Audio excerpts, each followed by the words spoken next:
What happened? Hello, Mr. and Mrs. North America and all the ships at sea. Let's start the show. It's the Bob and Tom Show. Oh, big doings today. Oh, my gosh. Look at that list. We have guests in the studio. We've got the shoe-in of the week pick. We got some weird listener calling us. It's going to be exciting. Not a weird listener. It's our winner. Are you kidding me? It's Abby O'Grady. We've even got you polished up that song yet? I did, yeah. I made it okay. There's Christy Lee at the Silac News Desk. There's Pat Godwin. I can't let him in. He's chomping at the bit. Hi, Josh. Hi, Chick. Hi, Ace. I'm Chick. Hello, Tom. Did you take out the part where you slander her? Yeah. And the potential lawsuit? Okay, very good. Very good. We'll certainly look forward to that. A lot happening. The great comedian Greg Warren will be joining us. I gotta change that intro. It's going to be comedian podcaster Greg Warren. Greg has a very fine podcast out there. It's brand new. It's called The Consumers. We'll talk to Greg about that. And I'm certainly looking forward to it. And I should point out he is going to be working with Willie G. And he'll be at the Caravan in Louisville starting tonight. Fun. Wow. That'll be great. We'll look forward to that. And I think the Electric Amish are getting tuned up. We'll look forward to some live music from the Amish. A lot of breaking stuff in sports, I understand. Huh? Breaking? Yeah. Really? Like the roof breaking at lucky the Rays aren't in the playoffs. Yeah. That's such a shock. A hurricane hit the fabric roof and it tore it off. Who would have thought that was... Who saw that coming, huh? Yeah. Who thought that was a good idea? Well, Let's I guess design a stadium that is not hurricane-proof. When you... and it was supposed to be a shelter for people. They had it all set up. There are acres and acres of beds in there. But can't... When is a shelter not a shelter, Tom? When there's no roof? Usually, yeah. Yeah. Often. So... I guess maybe it's not fabric the way we think fabric, but it's still. Sure. It's still. I don't know if it would have made a difference had it not been fabric, but. The winds. It's kind of fun to speculate. The winds were pretty serious, but 3 million people at last count out of power. Yeah, Hurricane Milton plowed into Florida late last night, making landfall in Siesta Key near Sarasota, about 70 miles south of Tampa. 17 inches of rain in St. Petersburg, and of course those damaging winds that we talked about moving across the state as a Category 1 still. So a lot of damage, a lot of tornadoes, like 169 tornadoes reported, or tornado warnings. Yeah. And then 19 touchdown. Serious business. Horrible night in Florida. On a lighter note, where they are playing baseball, we had some interesting stuff going on. The Cleveland Guardians apparently forgot how to bat. Francisco Lindor, let's start with the Mets, who wrap up the Phillies. I don't know sorry, Phillies fans. I don't know how this keeps happening. Same as last year. A new boss, same as the old boss. Lindor hit a grand slam in the sixth, and the Mets reached the NLCS with a 4-1 victory over the Phillies at Chase Field, not Shea anymore. Edwin Diaz struck out Schwarber with 2 runners aboard, and New York finished off the Phillies in Game 4. Good news for Jets fans. At least they've got something to feel good about. Well, there's something, yeah. And New York will open the best of 7 NLCS on Sunday at the Padres or the Dodgers. San Diego had a 2-1 lead in their NLDS, but that has all evened up. The Dodgers win last night 8-0, so Game 5 tomorrow night, and we'll see what happens. And we'll talk about the Indians and the Guardians and whatever the hell their names are, and the Yankees and the Royals, all coming up. But right now, tuna casserole. What? Got a letter. Tuna fish, tuna piano. Tuna casserole. Tuna casserole. We were talking about... really? I had it for dinner Monday night, I think. It's been years since I've had it. I like tuna fish, don't like tuna casserole. I think it's the noodles. Really? You can make it different. You can... You got to be careful what kind of noodles you use. Let's start with a discussion about fish sticks. Right. And I have sort of always disliked them. But I think today's fish sticks are not the ones I grew up with. Certainly. They've really made a lot of improvements in fish sticks. I know I love going to, you go to a bar and get fish and chips. I mean, nothing better.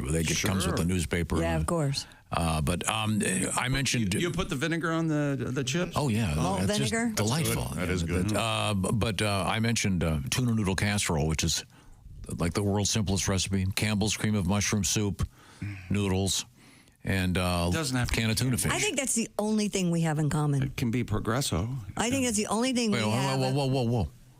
What? It could be another brand of soup. No, it can't. No. I'll die on this hill, Arnold. There are many fine soups. No, Campbell's cream of mushroom soup. I'm the way Americans make it. Starkist I'm tuna. sorry that you have your... Yeah, I like Starkist because Charlie Tuna. I always wanted to do Are those still out? Do they still have the... Starkist tuna? No, that characters. That's still...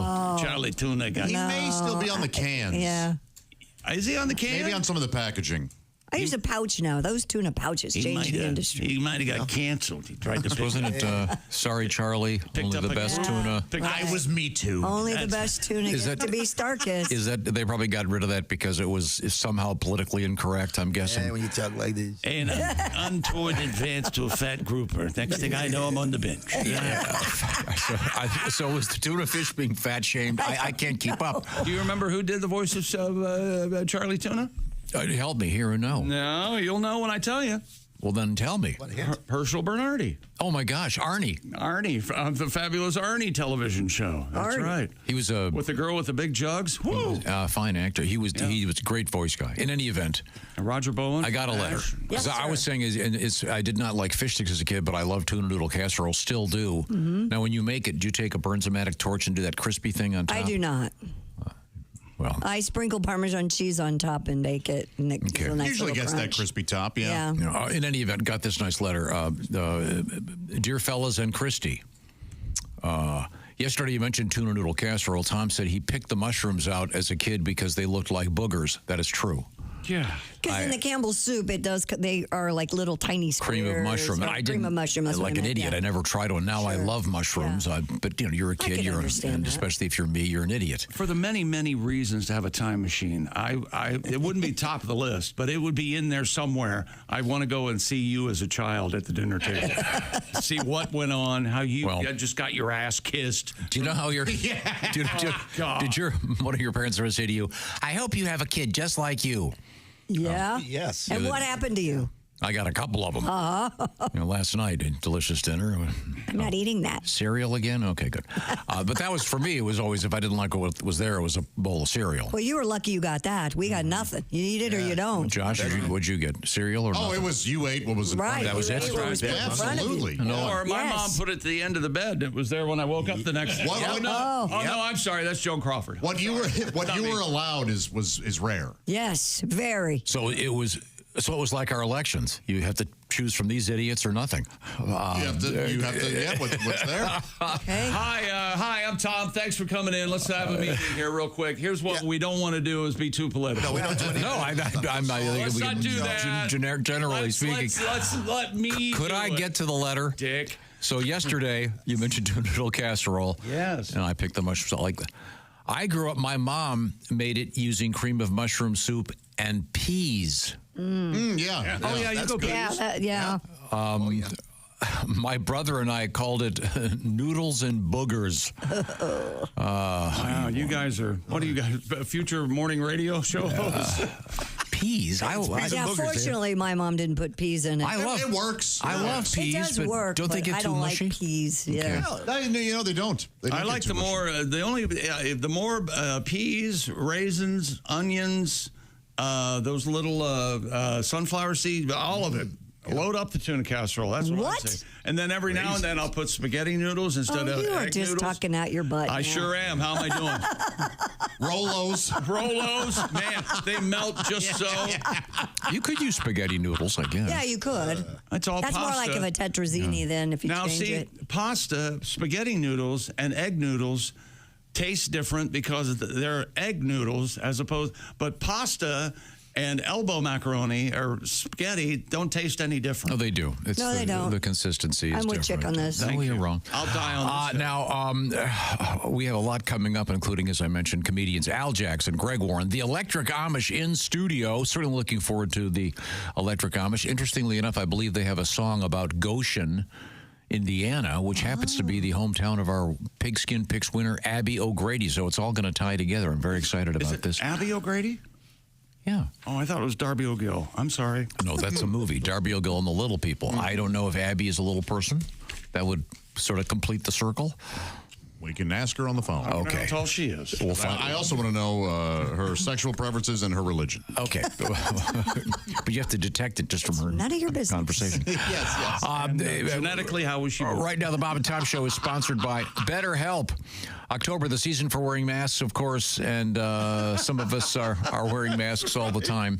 That's right. And that's where maybe therapy can help you learn to accept yourself with or without the mask. Therapy is helpful for everybody, not just for someone who's dealing with a trauma. And BetterHelp is a way to access therapy in a much more convenient manner. It's all done online, and it's designed to be convenient and flexible with your schedule, of course, because you do it at your convenience, and you do it in the privacy of wherever you are. So take off the mask with BetterHelp. Visit BetterHelp.com/BT Show today to knock 10% off your first month.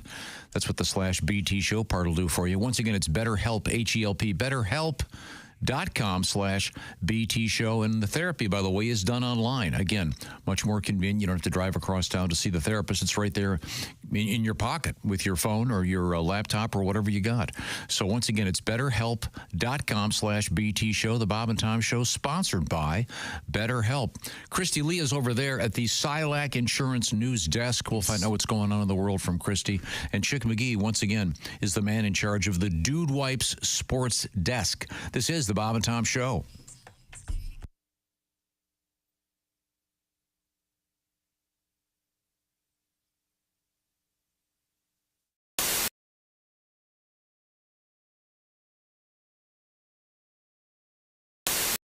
Hello, my name is Alexa. If you have a smart speaker and what to hear, Bob and Tom Radio, just say, Alexa, play Bob and Tom Radio on TuneIn. Now, you try it. Alexa, play Bob and Tom Radio on TuneIn. That's the first smart thing you've said to me since you took me out of the box.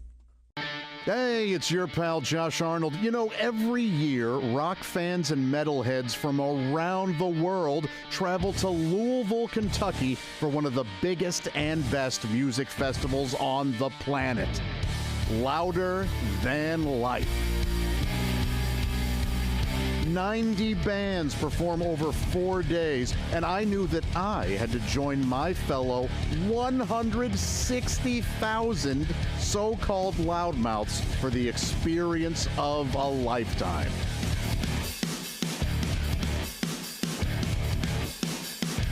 Louder than life. You know, one of the best things about these festivals is the people watching. The folks here are amazing. They're wonderful. They're freaks.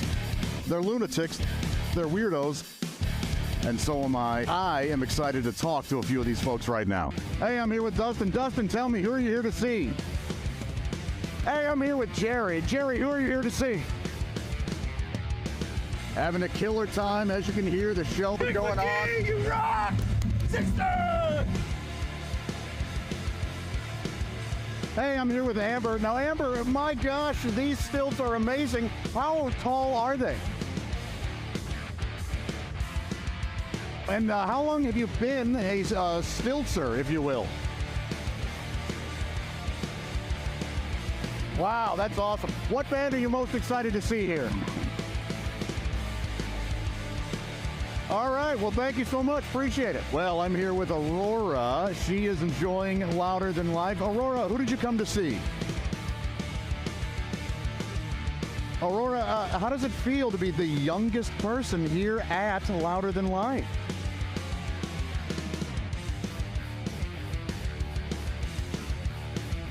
You know, I got to be honest, I didn't expect you to be such a diva and to not really answer our questions.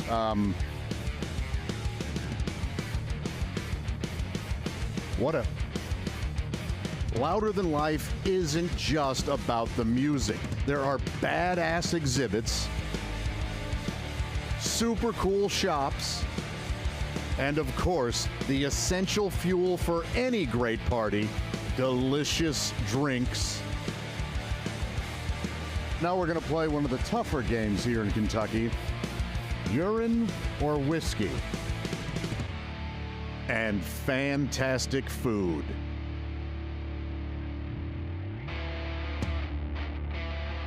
A loaded chicken fries with all that stuff inside. Gonna eat it all up, gonna eat it up. I love those loaded chicken fries. Loaded chicken fries. You know what I miss? I haven't been in a mosh pit in like 20 years. I don't see one going on. Maybe I'll just start one. All right, I'll start a mosh pit. It's these guys.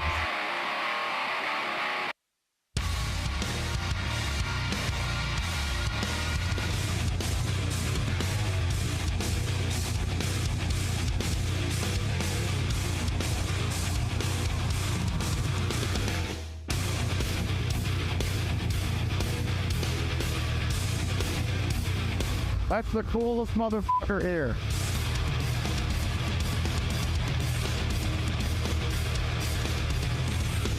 Hey, I'll be right back. All right, you do it.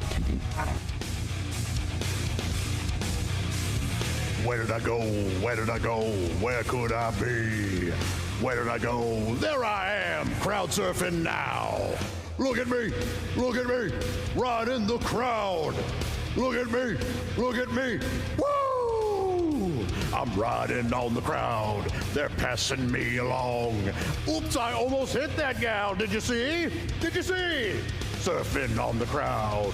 Earlier, there was a wheelchair guy. Did you see him? That was pretty cool. Surfing on the crowd. I bet some people were mad they had to lift all of my weight. Oh, it's against the rules, but I don't care. I'm surfing on the crowd. You've got the point. We probably could have cut this already. Oh, I almost fell. Did you see that? Almost dropped me. Did you see that?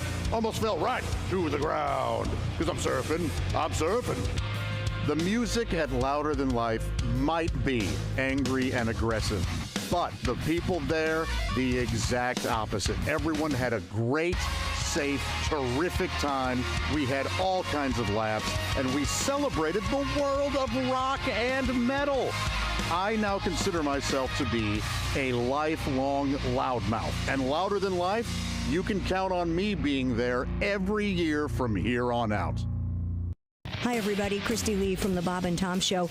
Miss some of the show? Become a Bob and Tom VIP and subscribe to the audio.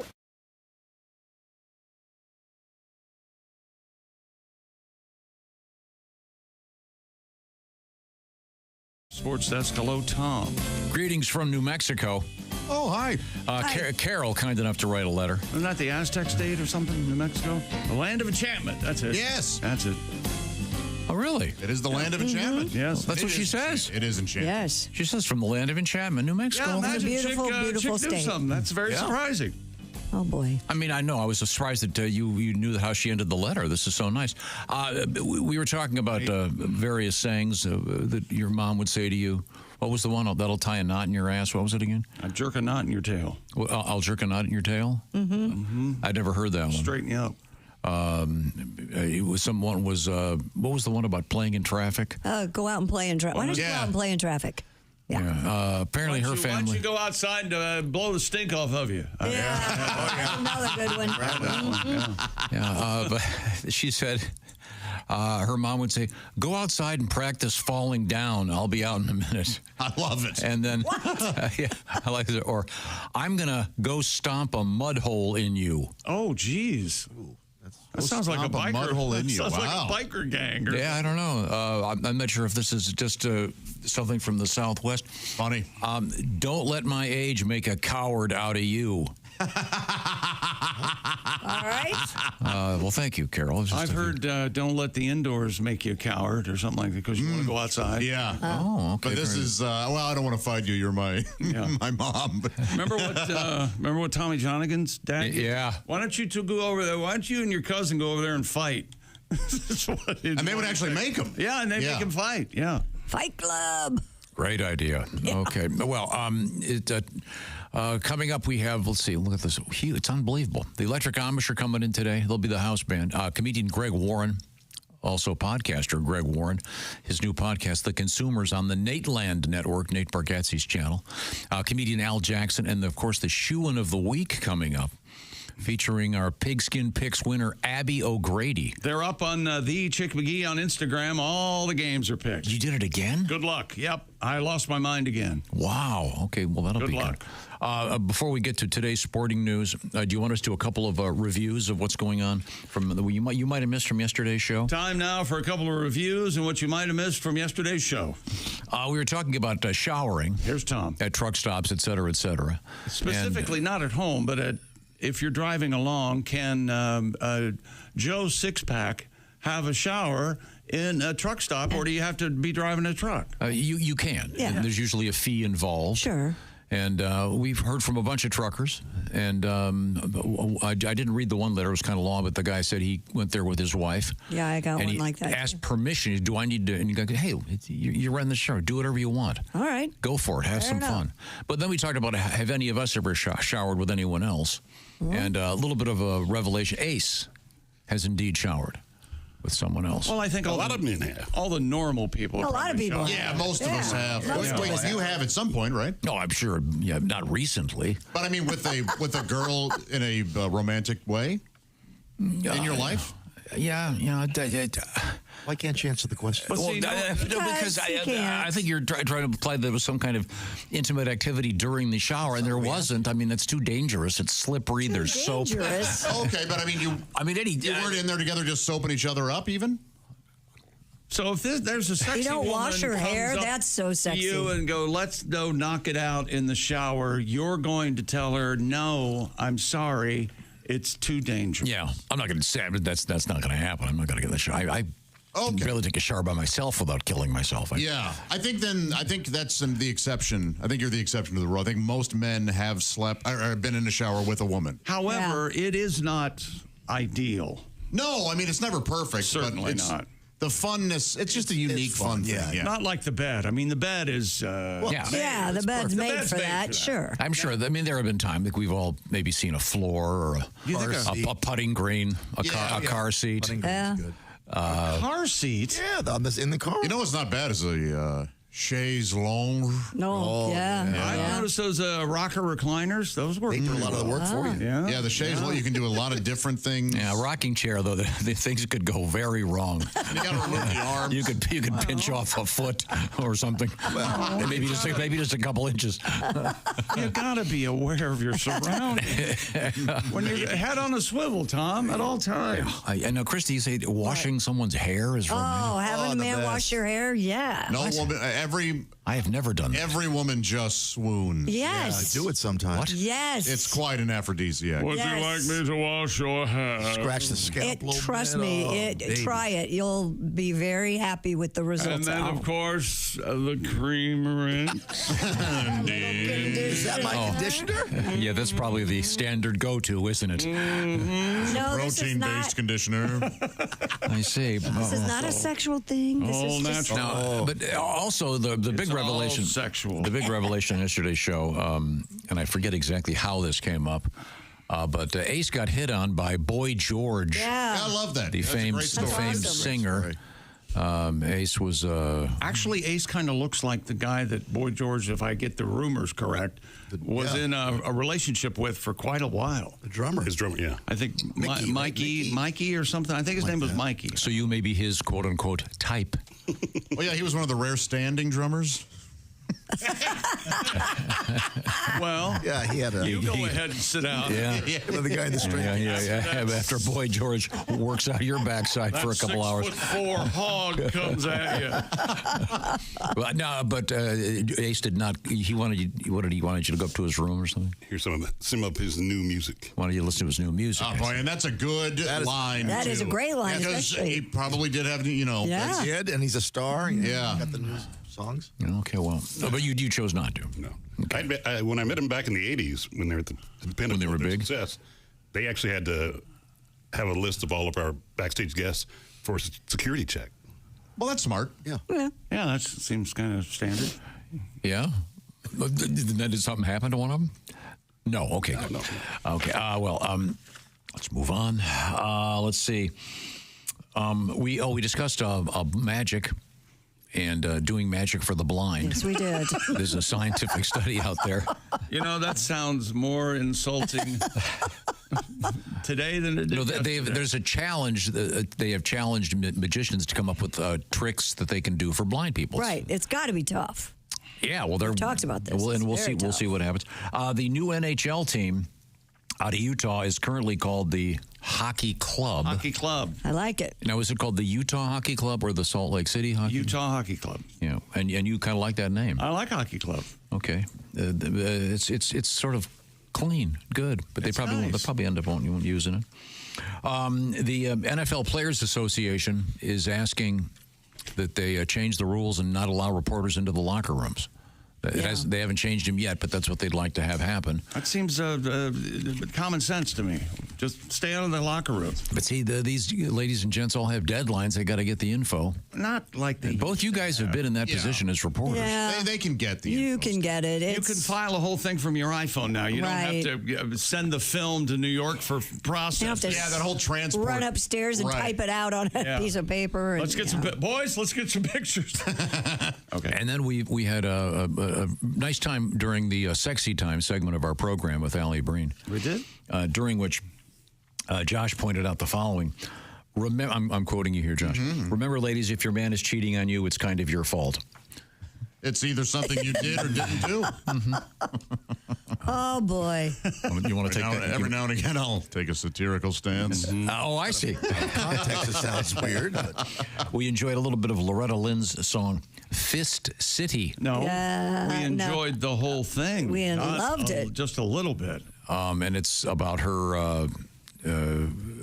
Warning another woman not to mess with her man. Yeah. And because- apparently, She touched my man. he does have an affair with this woman if we went a little bit deeper into the he song. does. It is, okay, all right. Oh, okay. Yeah. And she's pretty serious about beating him up. But Beating her. Oh, yeah. I mean, excuse me, about beating her up. Yeah, Yeah, of she course. sure is. that's a cat fight. Yeah. So I think she looks at it that the boy's going to boy, right? He don't know no better. He don't know no But better. she does. Yeah. And, Close your mouth and get ready for a hit. That's right. does it say is it that explicit? Yeah. Oh, yeah. Yes. Oh, here we go. Here are the layers. Oh, wow. Okay, go I'll ahead. grab you by the hair of the head and I'll lift you off the ground. There you go. Darn right. She ain't messing around. I'm not a saint. My baby's a saint because he ain't natty. Won't cat around with a kitty. Oh. Yeah, see, cat again, around that with a suggests that this guy didn't do anything. Yeah.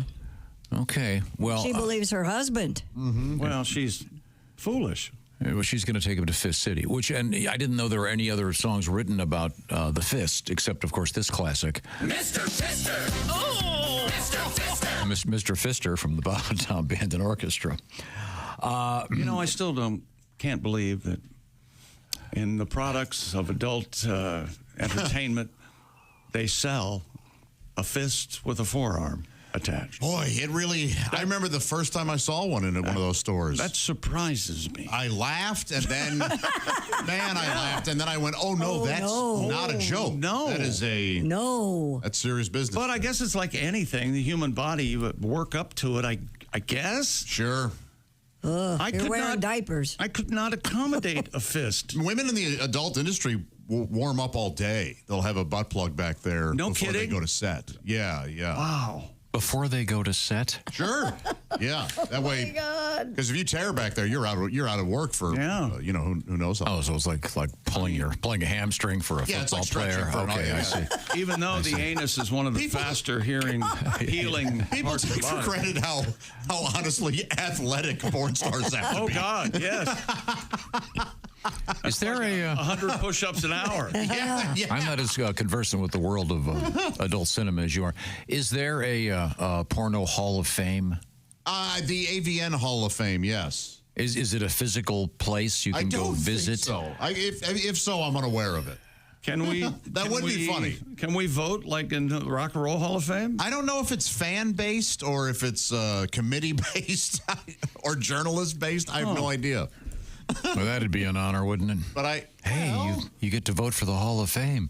Oh, are you in the Baseball Writers Association? No, it's the Porno Hall of Fame. if you're in that industry, I'm sure it is an honor to be. The list is ended. The first name on the list, the list of members of the AVN Hall of Fame as of 2024. The first name, Buck Adams. Oh, okay. And then followed by Kenny B.I., So that you can kind of tell what he's in, too, the genre he may be a part of. He's in everything. Are these the 2024 entries? No, these are like lifetime. Lifetime people? Actually, Kenny Bai went in 2024. It gives the year that they went in. 1998, Lois Ayres went in, for instance. I don't know her. Do they have like the Thalberg Award, where the Lifetime Achievement Award in porn? They actually may, where they do award somebody who's done some stuff for the community or whatever. Who was the famous soap opera star that was nominated 50 times? Susan Lucci. Is there like a porn? Who's the Susan Lucci? The Susan Lucci of porn. Tom, I think She comes up to the dais to speak, and her mouth is the size of a watermelon. Tom, I think this might be your favorite adult cinema star. I think you. Who is it? John Bone. So subtle. John Bone. I'm sorry. John T. Bone. Okay. Yeah, Tom, you'll lose your mind watching the AVN Awards every year. I would never watch something like that. But they're fun. Oh God. I think they're boring, but yeah, that's. Do they show? Dare I say, clips? Yeah. Oh, yeah. So the nominees for the most prodigious member are. What is it? Showtime? Yeah, that they're on. Showtime. Yeah. Oh, John T. Bone, and then there's a Nikki Box. Again, Like you would say, subtle. the wit and the subtlety of. Okay, well. Wow. Box. That's a funny last name, even if they're not in the porn. Right?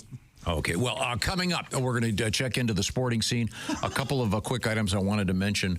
We're going to be speaking with our Pigskin Picks winner, but that reminds me, today is Thursday. That means the NFL begins tonight. Week 6 tonight. So you've got to get your picks in if you want to be our winner. Once again, the prize, a $500 gift certificate each week from Steven Singer at Steven Singer Jewelers.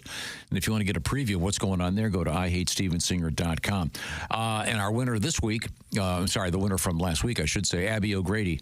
And if you want to be part of it, just go to bobandtom.com/contest and tell us who's going to win this week. I want to say she got something like 13 or 14 last week. So all you got to do is pick the winners. Don't worry about the spread.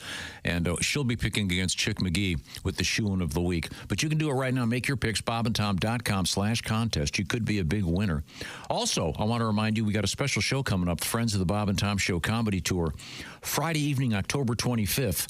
It'll be in Larchwood, Iowa at the Grand Falls Casino and Golf Resort Event Center right near Sioux Falls, South Dakota. Among the featured performers, Al Jackson, who will be our guest later today, Jeffrey Oskey, Josh Arnold will be your host, and Pat Godwin will be there, the man, the guitar. Looking forward to hearing some songs from you today, Pat. Also, some music coming up from the Electric Amish. They're going to be our house band beginning shortly, so we'll certainly look forward to that. And as I mentioned earlier, both Al Jackson and Greg Warren will be our guests today. Christy, what have you got coming up? Oh, we have a lot coming up if we get time because we have such a wild show today. We have live snakes in the news. We have a weird old snake head kind of thing in the news, which is kind of creepy. Huh. And could your bedroom be messing up your sex life? We were talking about sex on the bed earlier. Oh, I bet so. But there's a key component. Yeah, this is, I think, pretty smart. I think it is, too. Is this feng shui and stuff? Kind of, a little bit. Yeah. Huh. Yeah. All right. Or you should have running water in the bedroom just in case. What? Yeah. I mean, running water. That makes sense. Just in case what? Oh, a nice wash rag. And a visible first aid kit. There's a lot of basics that you need. Right now, I want to talk to you about surveys. Survey says 61% of Americans are nervous about having enough money when they retire. So what am I talking about? Well, I'm talking about the fact that not too many of us have jobs like the kind in the movies where the guy gets the gold watch. And a pension, yeah. Well, I get my pension. I'm going to sit in my porch and fish.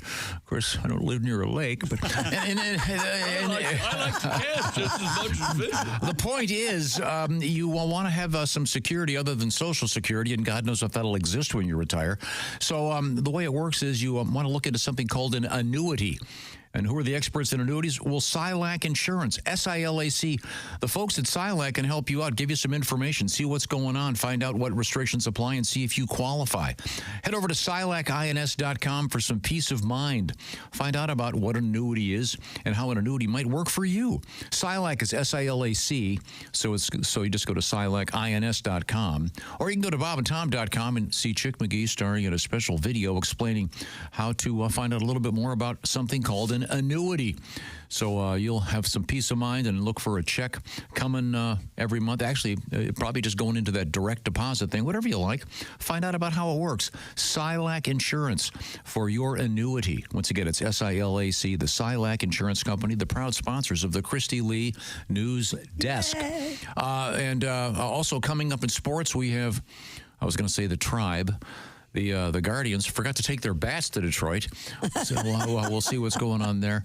And all of the shoe-in picks are posted. Where do they find them? On the Chick McGee Instagram. All right. This is the Bob and Tom Show.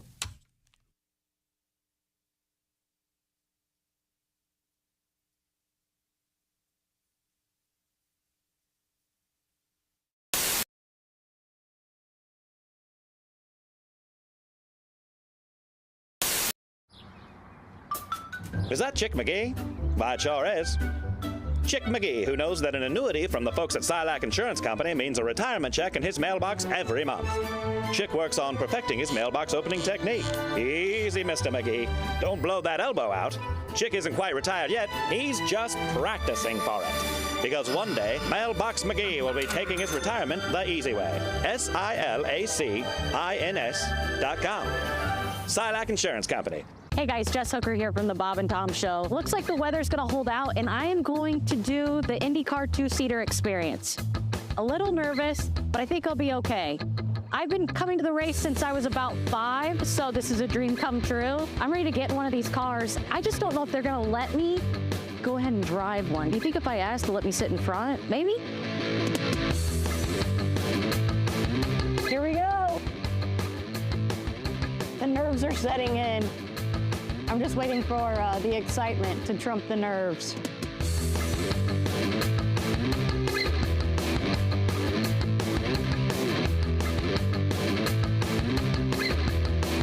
All right. Down and forward. Got it. Keep going. All the way down. Oh, geez. Yeah, We're in here. You don't have to hold on to anything. The car will hold on to you. Mentally, it feels like maybe there should be a handle somewhere. Maybe like one of those Fisher-Price car wheels. That'd be cool. Steering wheel. We thought about putting a horn in there so you can honk at the driver and make it faster or whatever. What's your name? Jeremy. Okay, hi, Jeremy. Just like to know who's making me safe. I'm not sure if it's sweat from nerves. I probably should have emptied my bladder.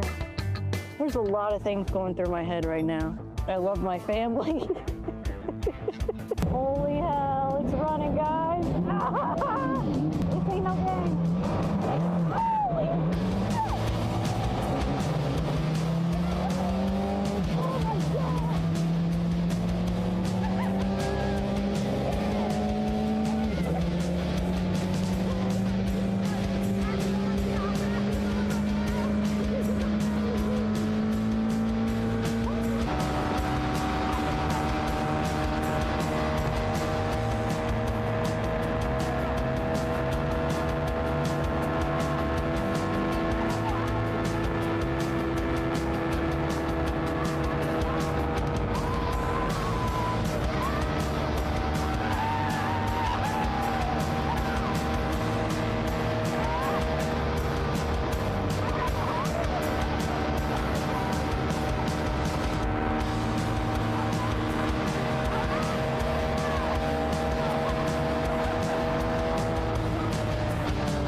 Holy hell.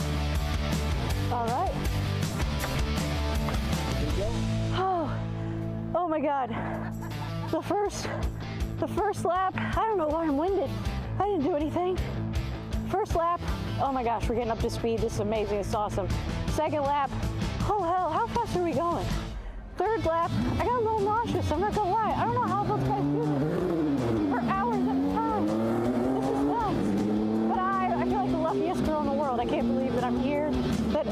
was on the track that I got to do this today. This is just like a dream come true for anybody who loves IndyCar, but especially a girl that's been raised here in Indianapolis. It comes out here every year, my entire life since I was 4 years old.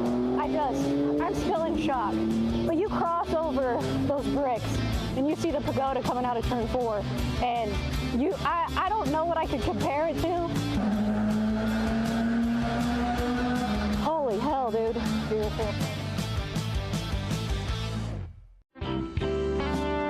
Well, I watch, I'm home during the day a lot, and I have a little ritual called watching 8 hours of Law & Order in a row on cable. Because you can. Yeah. Law & Order. Yes. Law & Order. Yes. Law & Order. Yes. Charmed. Crap. It's over. But I love Law & Order because it's ripped from today's headlines. You know? It takes some news story that's going on. Then they change the names up a little bit. Then they make that the plot for the episode. The thing about Law & Order is, though, every episode has to involve a murder. And even if there's not a murder in the news story they're talking about, they just go ahead and add a murder into what happened. Okay. And, which has got to piss off the people in the news story, because they're watching. Fred Thompson and Sam Waterston are hashing out the case. Now, Jack, I'm afraid you're going to have a political firestorm on your hands if you insist on prosecuting this as a first-degree murder trial. Politics is your area, not mine, Arthur. It's my job to convince a jury that the governor of New York was caught with a high-priced call girl and then murdered her. Elliot Spitzer is sitting home saying, whoa, I didn't murder her, all right? Everyone knows you're talking about me here. You're not fooling anyone with this Elliot Bitzer character. Yeah.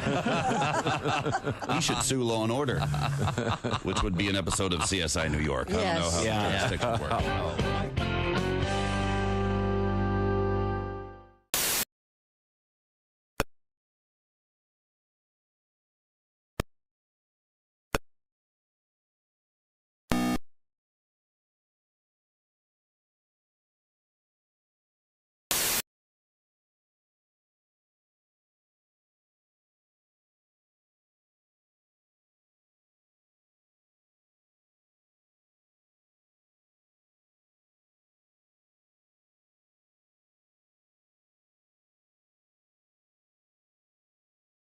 Coming up. Perfect. Welcome back to the Bob and Tom Show. The faster I talk, the better I am. I know it. This is good broadcasting. Hello, Tom. Hello, Chick. Oh, well. How are you this morning? Good. Anybody else watch Buffy the Vampire Slayer, the original movie yesterday? No, but I like that one. That's a good one. It is good. So that was, is Donald Sutherland? He is in that. The great Paul Rubens. I thought that was a good movie. Rutger Hauer. Yes. And a very young Ben Affleck shows up. Oh, my goodness. Yeah. Wow. Do you wait till the sun goes down, or do you watch those during the day? That one, I started, around 6:30? Okay. So, is that a scary movie? No, but it's a comedy horror. Yeah, kind of. Yeah. Paul Rubens is the main vampire's henchman, and he's a riot.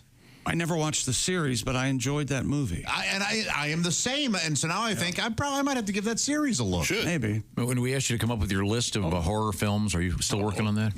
Yeah, they're all in the process. Ace liked the series. We're doomed. A lot of people did. That was the thing. Yeah.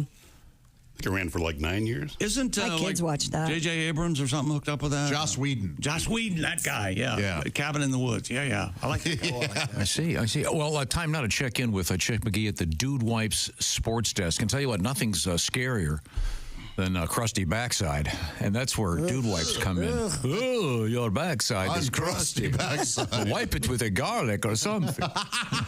Are you still using toilet paper? Well, I don't know how to put this. Stop it, okay? Dump the toilet paper roll. Dump it, because wet cleans better than dry. That's just good science. Try Dude Wipes for the best clean pants down. It truly is like a shower in the middle of the day. Francisco Lindor hit a grand slam in the 6th inning. The Chocolate Baron? His latest clutch swing. Yes, Lindor chocolate. The Mets reached the National League Championship Series, doing away with the Phillies 3-1. Mets are pond scum. Mets are pond scum, says the Cardinal fan. Remember that from the 80s? I don't remember that. They're doing the OMG, and Grimace is still at the ballpark. That's the Mets' good luck charm. Here's what the Grand Slam sounded like on the Mets radio network. The 2-1.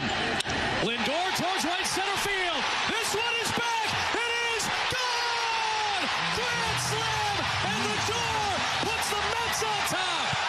The biggest swing of the season for New York.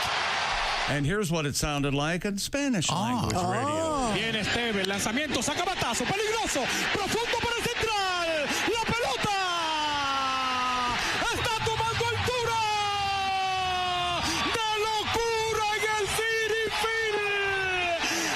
Recogiendo porque los Mets, Paquito Lindor, con las bases llenas. Oh, man. What was that thing in the middle of that? I don't know. He's rolling his arms. It's great. I don't know why they do that. There's no audience. I've never seen a Latinx person in a Mets jersey. No, just really? on the field.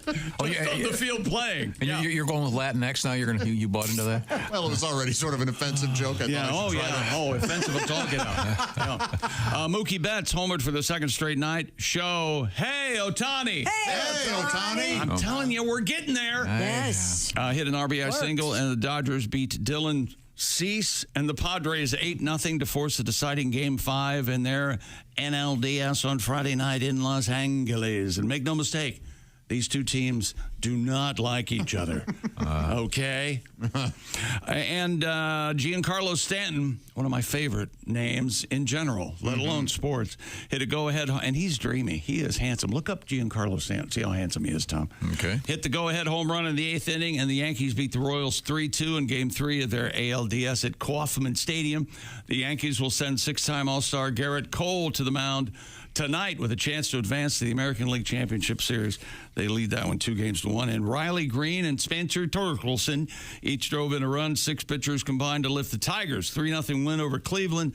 The former Indians could not find their bats, as Tom. Did you find Giancarlo Stanton? Yeah, he's a very handsome man. You can beat one Giancarlo, Stanton or Esposito. What are you doing? Oh, geez. I got to go Esposito. He's one of my favorite actors ever. Yeah. Giancarlo Esposito, wonderful guy. And I understand he's very giving. He would probably give me money. We had Stanton in the parking lot. Let me text him. No go. From St. Petersburg last night in sports, a fabric roof over the home of the baseball's Tampa Bay Rays ripped to shreds after Hurricane Milton came ashore in Florida last night, about 8 o'clock Eastern. Wind gusts exceeding 100 miles an hour and flooding parts of the state. Concerns over Milton and their effects on Florida also forced the cancellation of Friday's NBA preseason game in Orlando between the Magic and the Pelicans. The game will not be rescheduled. Orlando playing at San Antonio on Wednesday night, scheduled to return to Central Florida on Thursday.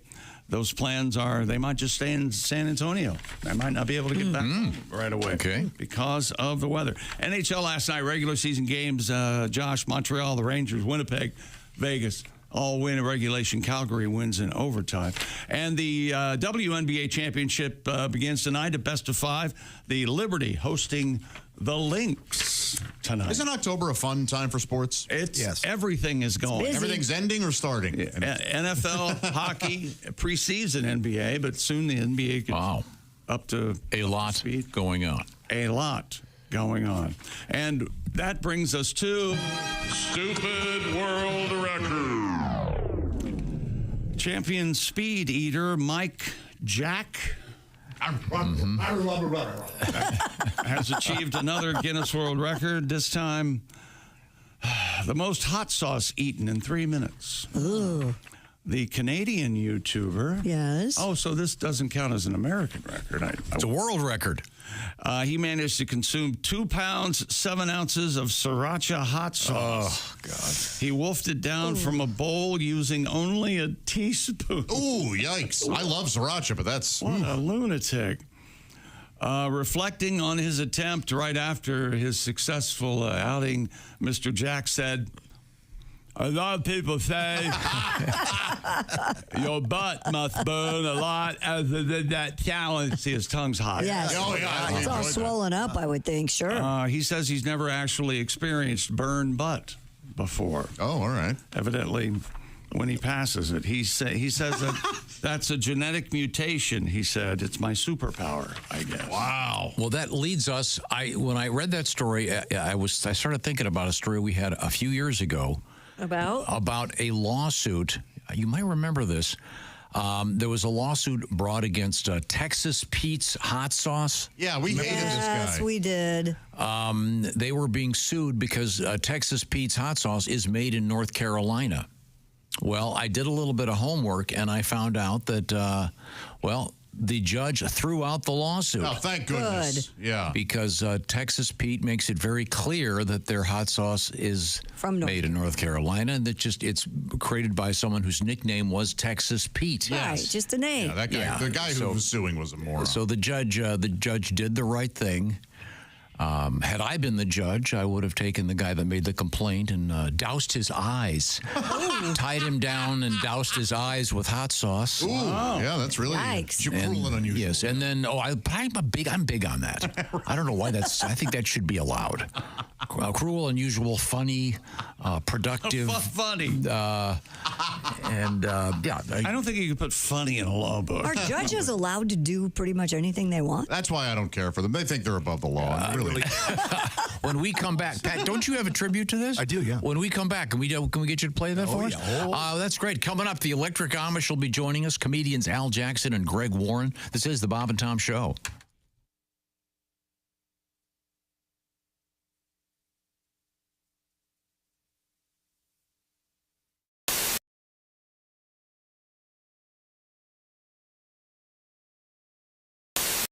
It turns and sways. Okay. Well, thanks for the call. Have a great day today. We're going to move And I've got forward. one more thing. May I say one more thing? I've been waiting 20-some years for this. Is everybody listening? Yeah, we're listening. Okay. Chick, go back 20-some years, 1998, Fort Wayne, Indiana, all weekend with me. What? There we go. Yes. Finally. I have, okay, whatever you say. Okay, remember, and listen to this. You went by your real name when you checked in, and you invited me for the weekend. Now, wait. Oh, God. I'm going to get shot for this. And you ordered grapes and Miller Lite beer. Yeah, that sounds like me, all right. That's right. Yep, that's me, okay. Okay, Deborah, we got to go here. Christy, give me the teaser. That couldn't have gone better. Yeah. Somehow I blame you. Boy. Where do we go from here? Really, yes. I blame Dan. So, Dan, you're getting divorced. I know. Yeah. But, I mean, really, even on, like, careers. I mean, it is tough, on the road, but we're just so different, too, like, comedy. And she is an electrical engineer. Very, very different worlds. Okay. Wow. And I probably should have listened more, too, because I realized after her doing that for 9 years, the only thing I know about her job is that it has to do with electricity and engineering, and that's it. It's so boring. Like, I hate it. Like, she would try and describe it to me, and she would use these technical words that I don't understand. And then she would dumb it down with smaller technical words I also don't understand. All right. So it would just be frustrating. Like, I would feel like some dumb monster just incapable of knowledge. Just like, me no like talk now. Dan Hart hurts. Dan Hart sad. I mean, seriously, the things she would say.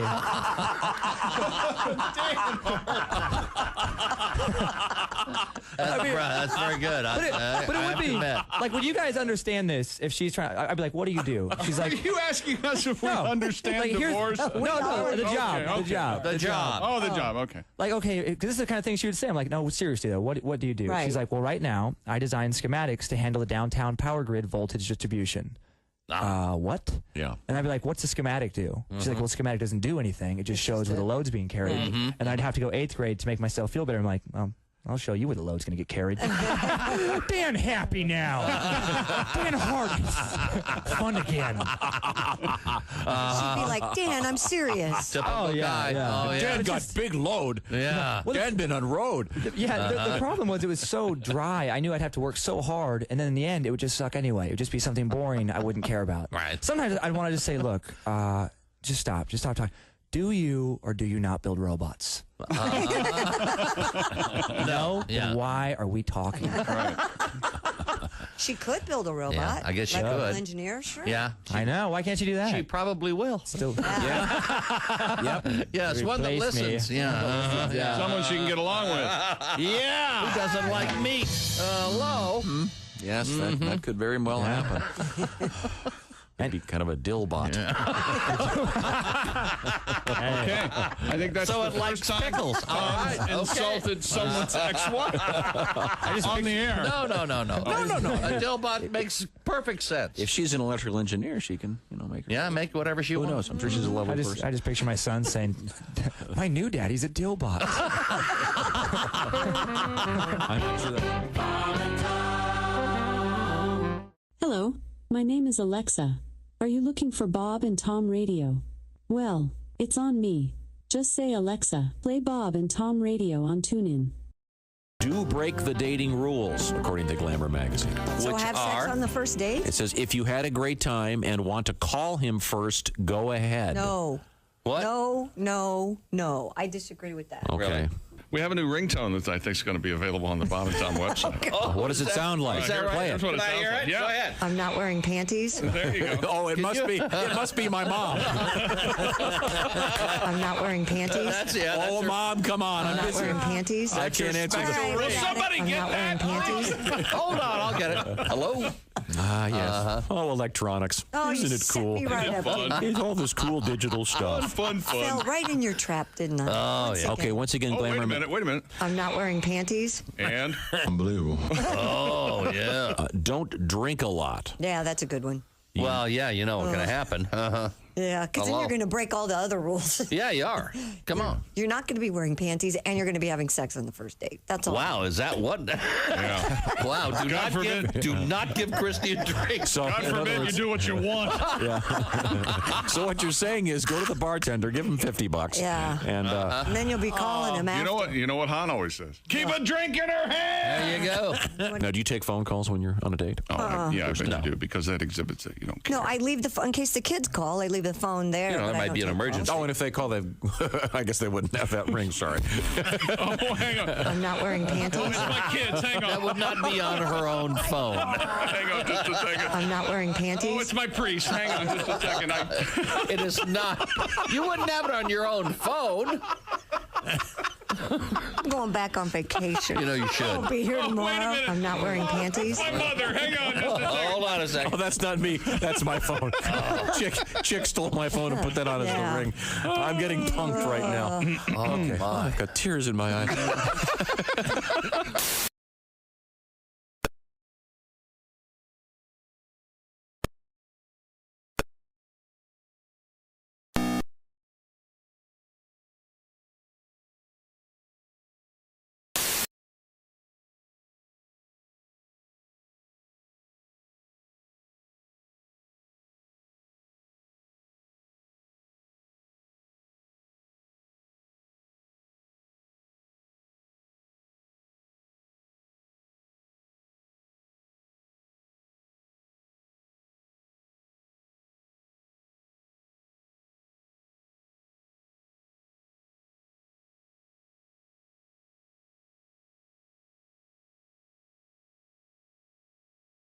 $1 an hour. Details soon. Welcome back to the Bob and Tom Show. Christy Lee at the Silac News Desk. There's Pat Godwin. Josh Arnold at Sidekick Central. Hey! I'm Chick McGee at the Dude Wipes Sports Desk. There's Ace Cosby. Ladies and gentlemen, allow me to introduce the house band. Here's Tom. You can hear that great beat. Nice bass. Oh, nice bass. Ladies and gentlemen, it's the Electric Amish. Oh. What the hell was that? That was a gun for Peter Gunn. He's chasing people. There we go. Oh! Let that guitar fall in. please describe Graber's guitar, would you? Graber's guitar looks like the caution sign you see in the back of an Amish buggy. The orange the big orange triangle. Graber is the spokesman for the Electric Amish. I know you guys are going to be on the road. You better get started because you got a long way to travel. It looks like this Saturday, October 12th, it's going to be the American Legion Post 241 in Fort Wayne, Indiana. Will be housing the Electric Amish. Thank you very much, fellas. Graber, you want to introduce the band? Not really. Okay, I then know let's. already, but maybe you guys don't. I don't know if you guys know this fella over here playing the bass guitar. Oh, right. That's Carl Goodman. Carl, okay, good. Hi, everybody. Hi, Carl. Hi, Carl. Back there on the drums, we foolishly give him a microphone too. That's Mr. Barry Goodman. Barry Goodman, okay. Barry. And of course, on lead guitar is Graber Goodman. Graber Goodman, okay. Are you guys related? No not relation. at all. Okay. Well, thanks for coming down. People ask us that a lot. I don't even know. Yeah, thanks for coming down. Thanks for having us. We'll see y'all soon. No, that's okay. Well, since you're all not plugged in. Don't say plugged in. No, remember that. They think they're. The Electric Amish. Could you favor us with a tune? Well, sure. You want to hear one? Oh, yeah. What do you have in mind here? We were going to play an Amish song. Is that all right? Okay. That sounds good, yeah. Kind of our thing. Yeah. Yeah, we're going to play one that probably everybody can relate to about having to take your crops into town to sell. Oh, okay. Yeah, tis the season in many places, yeah. Harvest, It is. yes. Tis the season for that sort of thing. So, yeah, this is a song about our big old horse and buggy. Oh. We call it Big Old Horse and Buggy. 1, 2, 1, 2, 3.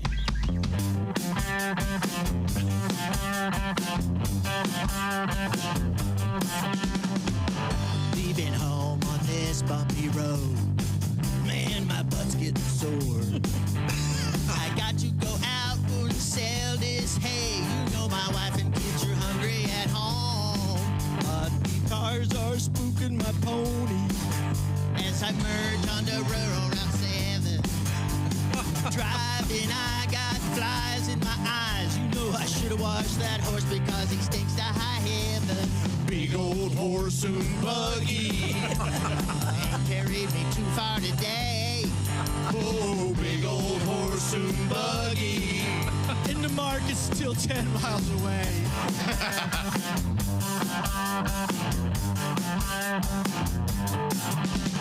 Goodbye to all my pigs and cows. Goodbye to that sheep that I trusted.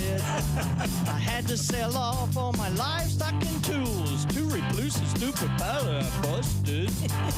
Now some folks say we're backward and we ought to use modern machinery. But you know what? They can all kiss my white Amish ass. I'm just trotting along, enjoying the scenery. Big old horse and buggy. Oh my, what a beautiful day. Oh, big old horse and buggy. Ah, the market's still 9 miles away.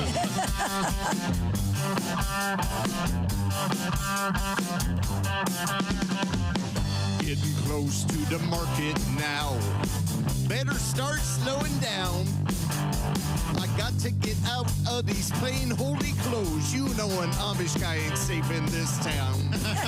And I'm gambling with my salvation. I hope that God will surely see that I don't want to get beat up for wearing this funny hat walking around in the city. Big old horse and buggy. Come on, Mr. Ed, we must pray. Oh, big old horse and buggy, 'cause our beards might give us away. Yeah, yeah, yeah, yeah, big old horse and buggy. Ooh, it's getting hard to see 'cause it's dark. Oh, big old horse and buggy. And I can't find a place to park.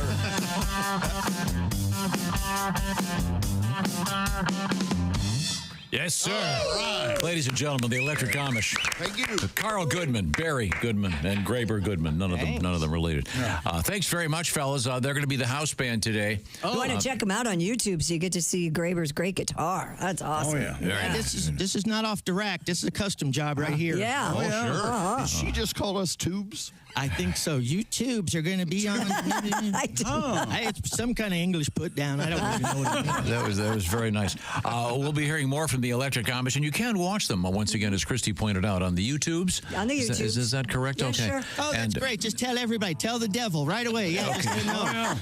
They're also going to be. You guys are going to really have to get those horses well fed. You're going to be in Delphi, Indiana, at the Opera House coming up Saturday, November 2nd.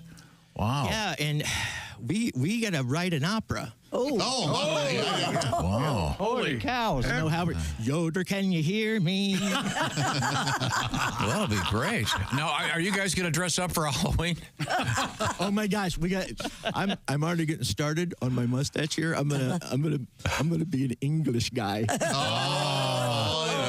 Yeah. I'm gonna be just like walking around. Oh, hi, how you doing? Oh, yes, I believe I would like to have an iPad pod, please. Yeah, how come you guys don't have mustaches, just the beards? What's that all about? It's a way of showing that we are holy. Oh. Yeah, you don't grow a beard until you're married. What about the stash? When do you grow the stash? When you get divorced? Yeah, Thank you, Christy. Your thoughts on that, chick? My whole face is covered in hair. That's all I know. Well, we'll see you guys soon. Take 5. Have a bagel. Take 5. Can you eat bagels? Bagel? 5 acres of wood. Didn't we get bagels for the guys? Well, now it's time to go back to the performance room where we have Mr. Pat Godwin. And Patty G, by the way, speaking of road trips, is going to be our headliner. This is so exciting. Grand Falls Casino and Golf Resort Event Center. It's going to be a gorgeous time of year to be there because it's October 25th. It's a Friday night just around the corner. And it's also around the corner from Sioux Falls, South Dakota. It'll be Jeff Oskey. And by the way, Jeff had a great piece yesterday on the show. Just wonderful. If you get a chance, you want to watch that. I didn't care for that. And that's very helpful. Josh will be annoying and on stage as well. I will be annoying. As your host, along with Al Jackson, who'll be joining us later today. Did I mention Pat Godwin? I think I covered that. Tickets at GrandFallsCasinoResort.com. Now, Pat. Yes. We had a story this morning about this idiot that has the world record for eating the most hot sauce. Mm-hmm. Why do you call him an idiot? Because you're on my side on this chick. We don't agree on much. The guys that I can eat all the hot peppers. This is a dick length thing for morons. Why don't we just sit down and have a nice conversation about the events of the day? No, I could eat something really hot. Yeah, I did. He's just an idiot. Anyway, but it reminded me of this story we had a couple years ago, and I never followed up on it. About there's this guy, he's one of these lawsuit crazy guys that he's sued a bunch of places. Well, he sued the makers of Texas Pete's hot sauce, claiming that it was deceptive because it wasn't really made in Texas. It's actually made, we're in North Carolina. Mm-hmm. And it's based on the fact that the company was founded by a guy who was known as Texas Pete in 1929. Yeah. Everybody was okay with the delicious hot sauce until this douchebag comes in and sues them. Anyway, they lawyered up. Unfortunately, the judge threw the case out. So what do they call those annoyance lawsuits? Anyway, like I said, if I were the judge, I would tie this guy down and pour hot sauce in his eyes and put it on YouTube. These chicken fingers aren't made of chicken fingers, Josh. I'm suing. Yeah, somebody did sue with that. Yeah, chicken don't have fingers. Mrs. Butterworth is divorced. She should be a Ms. now. This French onion soup wasn't made in France, Josh. I have no doubt. And Pat, you have a tribute to this guy? James Taylor here for Texas Pete's hot sauce. I found out I'm eating sauce from Carolina. I thought it was from Texas. Why do they perplex us? It's a Louisiana hot sauce. Oh, made in Caroline, but I had the taste of Texas in my mind. Does anybody remember my first song, the first draft of? What was your first song? In my mind, I'm going down on Carly Simon. Oh, yeah. That's right. Rode my new wife like a Harley. Accidentally called out Carly, and you know that gal of mine kicked me from behind, because I'm going down on Carly Simon in my mind. I'm glad you adjusted that one. Yeah. We'd like to apologize both to James Taylor and to Steve Miller for this most recent episode. Coming up, more music from the Electric Amish. We got more sports coming up.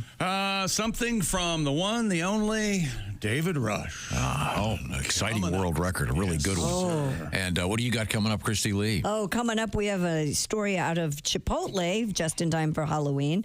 We talked about how you are ruining your sex life by something you're doing in the bedroom. And what happens when you're on a flight and your captain dies? We'll talk about that. It really doesn't make a difference. Those things fly themselves. I know you were. Do we have a doctor on board? Okay. Do we have any experienced jet pilots on board? I think I'd give it a shot. I'd try. You would try to land a You'd 747? be surprised how easy it is. Because Josh has always said it's just pushing a button and the button's marked down. Yeah, they all but land themselves. Really do. So you go in there. There's what 300 different switches to touch. yeah. Well, that's the They're hard all part. labeled. You got to find the one that says Ask down. any pilot that isn't hammered. Good luck, and they'll tell you. You know, I'm with Josh. Tom on this. I love my pilot. Josh is going to ruin flying for me. I'm going to go though. You're the guy. No, it's Josh. He's traveling with the Amish on a buggy. But right now, let me tell you about Simply Safe, the do-it-yourself, design-it-yourself home security system that I found about 10 years ago, and it's been protecting my compound ever since and giving me peace of mind. That's right. You ever have that sense of unease when you leave your house? Did I leave a dog in the garage? Oh. Is there a back door open? Did I walk away before that service guy left my house and now he's watching my TV? Well, you can check all these things if you have Simply Safe. Because why is there a guy in a hoodie trying to break the glass of my rear window? What the hell's going on there? With Fast Protect monitoring and LiveGuard protection, Simply Safe agents, and it sounds like something science fiction, but it's not.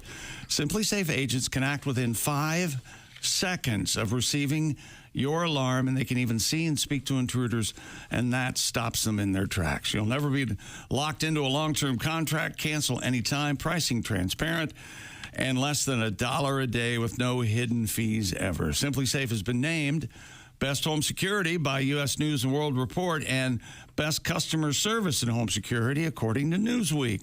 And Simply Safe, easy to install and activate your system in less than an hour. I've done it, or you can have a professional do the pro installation for you. Protect your home with 50% off a new Simply Safe system. Did you hear that deal? 50% off plus a free indoor security camera. Just sign up for Fast Protect monitoring. Just visit simplysafetom.com. That's simplysafetom.com. And remember, there's no safe like Simply Safe. Thank you very much. Don't forget to log on to bobandtom.com/contest. Make your pigskin picks. You could win that $500 gift certificate from Steven Singer Jewelers. Coming right back with more music from the Electric Amish. This is the Bob and Tom Show.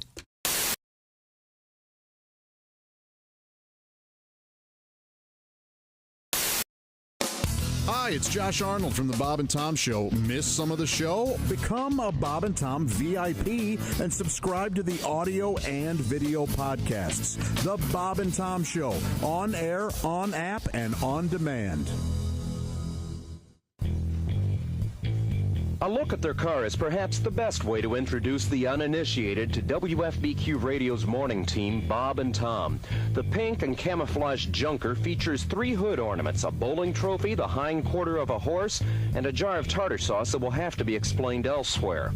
295 Night Ranger when you close your eyes. It's 8:42. You're with Bob and Tom on a 2 for Tuesday. Good morning. Howdy. Great. Holmes. Sherlock. Let's play word association. Okay. Howdy. Holmes. Sherlock. Holmes. John C. With Bob and Tom. Holmes. The human tripod. I see. Okay, I'm sorry, Bob. That's all right. From 6 a.m. and for the next 4 hours, Bob Kavoyan and Tom Griswold fill the airwaves with jokes and pranks that range from silly to hilarious and from bawdy to sick. Why is sex like hair? Why is sex like air? I give up, Bob. Because it's no big thing unless you're not getting it.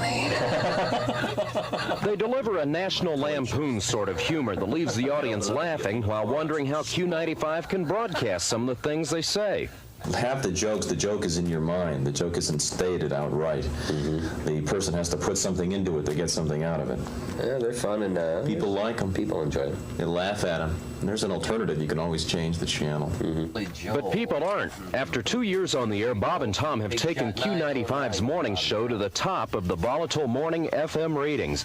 WFBQ is the third radio station the zany team has worked for. After 6 years together, they've got the routine down pat. Bob runs the audio control board, plays straight man, and provides the program's famous laugh. Amateur phylactics. Amazing concept, I think, and I think it's going to Tom sits on a mound of notes and papers to provide the program's often quoted jokes and many of its voices. Oh, hello, Mohandas. Hello, Bob. How are you? Oh, I am fine today. Hello, Tom. Hi, Mohandas. You look very good today. Thank you so much, Mohandas. Much of their banter is off the cuff, with an occasionally rehearsed punchline off mic during a song. Only if it makes you late for the ceremony. She's controversial. She's provocative. She's the famous sex therapist, Dr. Ruth Weisboner. Good morning, Dr. Ruth. Good morning, Tom. Good morning, Bob. Good morning, Dr. Their regular spoof on Dr. Ruth Westheimer features some of their more risque humor. Is it wrong to have sex before you're married? Is it wrong to have sex before you're married? Well, no, as long as you're not late for the wedding. Bob and Tom's task of filling 20 hours of airtime every week is made easier by several regular characters phoned in by people around town. Nightclub owner Sonny is a favorite. Great approach. How are things going on at the track? I know you're running the mystery flesh tent this year. Everything is going just fine, Dowd. I bred that baby up, throw it in some shortening, and serve it up. It's the mystery flesh tent, Dowd. That's located, of course, in Turn 1. It's right there in Turn 1 where people seem to be the most hungry and the least discriminating. Other characters are voiced by regular visitors to the studio. Ladies and gentlemen, the President of the United States. Tiger Don Bardo. Good morning, Bob. Good morning, Tom. Good morning, Your Highness. Q95 midday personality Jay Baker voices the spoof on Richard Nixon. Now, do you remember Ronald Reagan visiting the German cemetery over the weekend? Oh, that's right. Yes. The media referred to it as the Nazi cemetery. You know, I was the one that put him up to that. I see. I said, babes, this is going to be so beautiful for your career. Trust me on this one. I told him, I said, when I was a young boy, I heard the phrase, the only good Nazi is a dead Nazi. I said, Ronnie, you can't miss a whole field full of dead Nazis. You slide over there, you put the wreath down, the wreath, and you're cruising. Bob and Tom say they get very few complaints from listeners as they poke fun at every special interest group imaginable, and station management has left them unrestrained on the limits of their humor. After 2 years, the result has been high ratings, a devoted following, and 2 happily transplanted Hoosiers who say they just might stay to grow old and gray on Q95. Could be. It's very possible. In fact, it's already started. Bob's getting gray. Yeah. Tom's getting old. Yeah. This is Greg Todd, Channel 6 News. Oh, I feel so much better now. You know, Bob. Yes. I don't want to say that most of the women that you go out with have questionable morals or anything, but last night...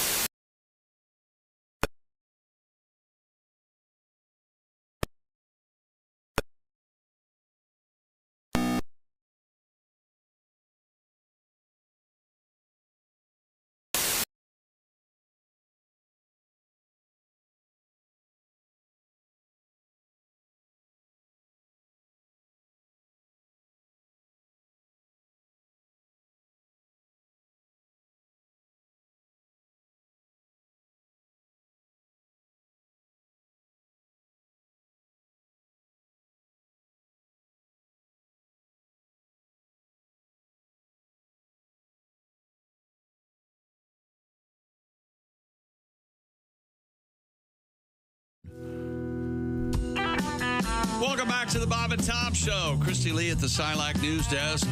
Pat Godwin in the Performance Room. Josh Arnold at Sidekick Central. Hey, Chickster. There's Ace Cosby. Our very special guest, Bob and Tom comedy legend, Greg Warren, is in the studio. Hey, Greg. Oh, and I have something to report. Hang on a second. Okay, but first, and here's Tom. The house band today, the Electric Amish. You're going to want to see the guys, I'm telling you. The Electric Amish are currently being broadcast on YouTube. And if you're driving around right now, you can check them out later. And we're going to get a song from the Amish in a matter of moments. You know, every now and then people say, what do you guys talk about when the commercials are playing? What do you guys, and I go, well, I'll give you a little snapshot of what just happened. I wasn't in the room. What happened? In my life. Greg Warren came in, and Yes. Greg and Christy are talking, and Greg's the new podcast is the Consumers and all this, and Christy goes, quick as anything, I got a new water bottle. Have you seen it? And just like that, it's the most amazing conversation I've ever heard. And my gosh, you do have a new water beautiful? bottle. What did you think of that, Greg? What do you think of that? It's really nice. Yeah.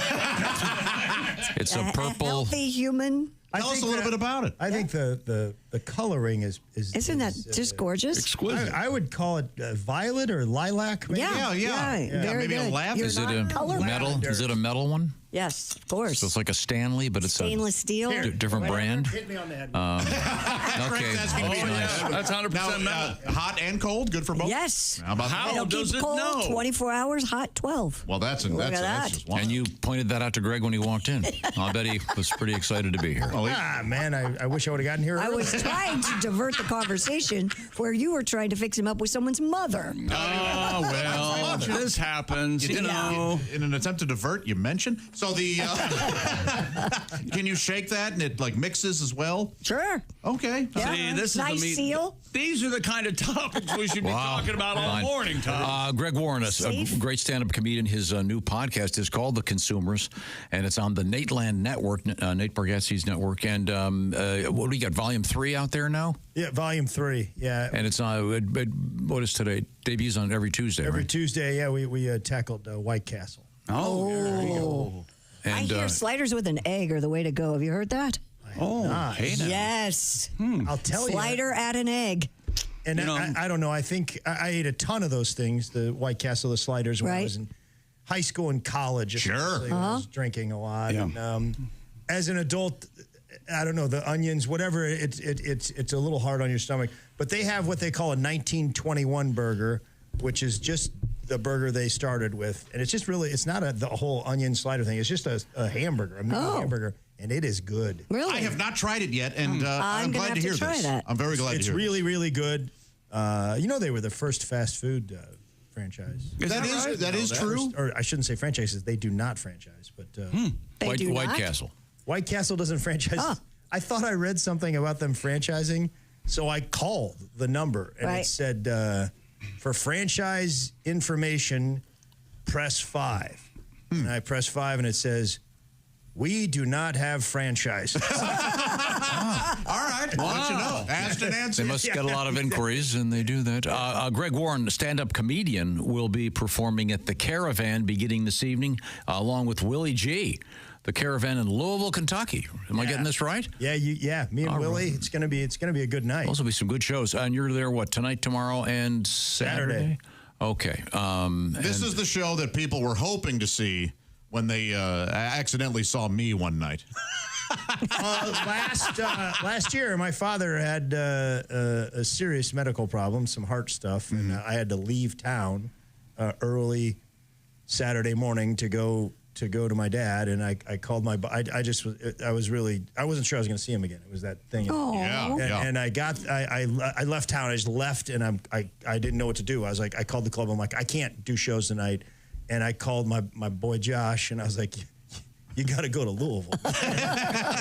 And he did, and he filled in for me, and people loved him. Well, most. Some did not. You know how that club is set up? I had to sit out there where the bar is and where the box office is. Oh, yeah, right. And I was just sitting there because there was kind of nowhere else to go. And I had to see people come up and read the sign that Greg was not going to be there, but that I would be. And some people... We'll go ahead and take our money. I swear to God. Well, do you remember that guy? Like some guy just emailed me and was like, dude, I've been watching you on YouTube. I live in California. Yes. I'm bringing my girl to see you in Louisville. I'm just going to fly out and do it. So I saw it. And then I on the way, I was like, my mind was a lot of places that day. Of course. So I was like, I called him or something. Somehow he had his number in there. And I was like, don't get on the plane. He's like, I'm already here or something like that. Right. And I was like, promise. I was just saying dumb stuff. They're like, dude, I'm sorry this happened. Next time I'll fly you out. I'll fly you to a show. I'll do all. God knows what I promised. Yeah. Okay. Just saying all this stuff because I don't care. Just as long as my dad lives. And yeah. So I forgot all about it. And man, if I didn't get an email a couple of months ago, it was like, hey, dude, you said you're gonna fly. I'm like, God, what else did I promise you? So I'm flying him and his girlfriend to Kansas City next week. All right, nice. That's great. And here's the thing, and I got tickets, and I was like, praying that I did not promise anything else. And he said, he's like, hey, we got our own hotel. I'm like, oh, thank God. I'm sure. I was like, at the Ritz, what do you guys want? You want to meet the Chiefs? What do you want to do, man? Now you got the Labradoodle, right? What? Come on. This guy could have got me for it. Greg Ward is our guest. By the way, what did you ever notice when you call one of those things? They always say, always. If you called before, our menu has changed. Yeah. Every time. I just once want to call. That is great. Hey, hi. Everything's the same. Same menu.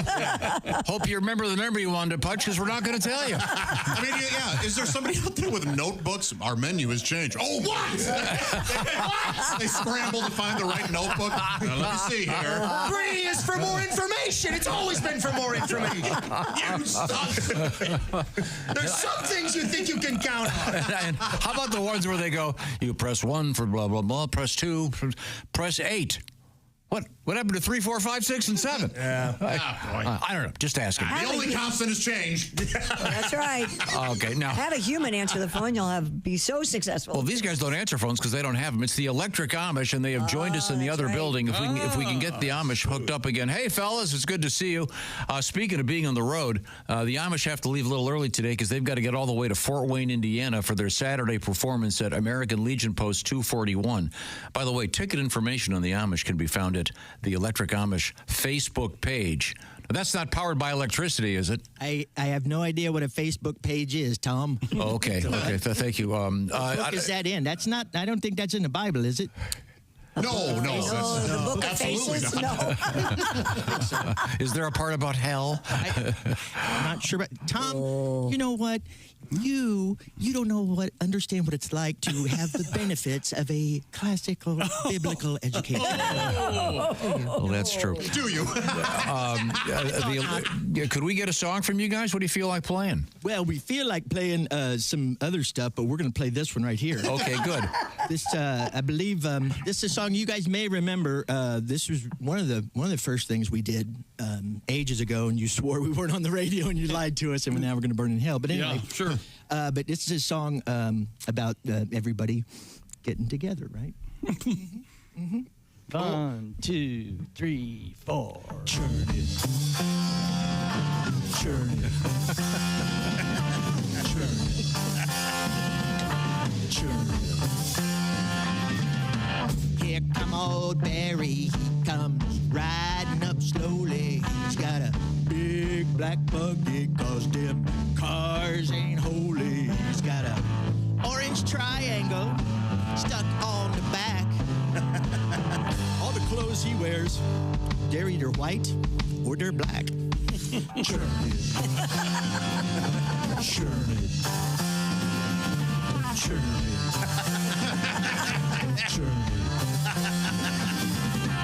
Here come old Carl, he lives one farm over. He's got a big grain silo, keeps it fully loaded. He's got no radio and no TV. The only news he gets is from the Bible.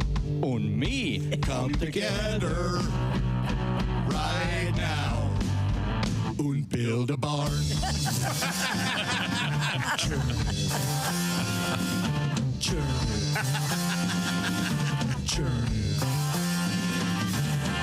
Here come old Graber, he comes driving his ponies. He's got 3 fine daughters, but they're not good looking, he says.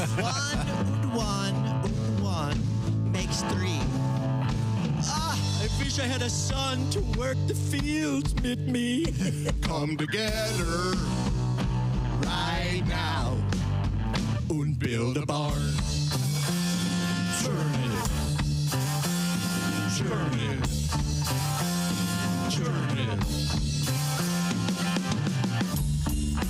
Hey, Carl. Yeah, Graver. Do you know how to drive a Mennonite crazy? I know, Graver. How will you drive the Mennonites crazy? You put them into a round barn and tell them to go pee in the corner. That's funny. Although the two of you are cracking me up, you will surely burn in hell. Uh-oh, better be quiet. I think I see the parson. Oh, yeah, everybody pray with us right now, won't you? Come together right now and build a barn. Yes, sir. Once again, ladies and gentlemen, the Electric Amish. That's right, Tom. And if you like comedy like that and you're anywhere near Fort Wayne, Indiana, you're going to want to come out to the American Legion and catch the Electric Amish live this Saturday. Tickets on sale. All right. Once again, the Electric Amish. The Electric Amish. Can you tell I've been listening to some of your radio show there? Oh, yeah. Learning some of those tricks from Chick McGee with the hello there. Yeah, chatting it up. That was very nice. The Facebook page is how you find the boys. Also, Saturday, November 2nd, Delphi, Indiana at the Opera House. They're working on an opera. Gonna have to come up with some kind of opera. Yeah, he's a combine wizard. I don't know. Madam Butterfly. Yeah. What's the most famous opera? Cosi fan Toot. Der Fledermaus. Oh, very good. What about Carmen? Oh, sure. Yeah. The Barber of Seville. Oh, I like that one. Do you guys cut your own hair?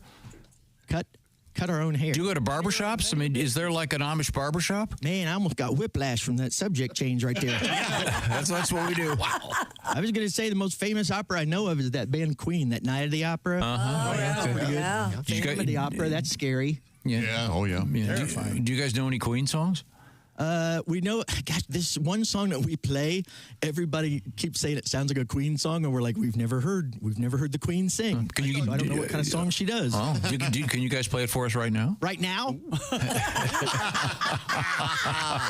The hell we won't. There appears to be while the fellas tune. I'll remind you of another show coming up. That would be this evening. Greg Warren and Willie G at the Caravan in Louisville tonight, Friday and Saturday. And while I'm at it, Mr. Godwin will be getting together with Al Jackson, Jeff Oskey, and Josh Arnold at the Grand Falls Casino Resort.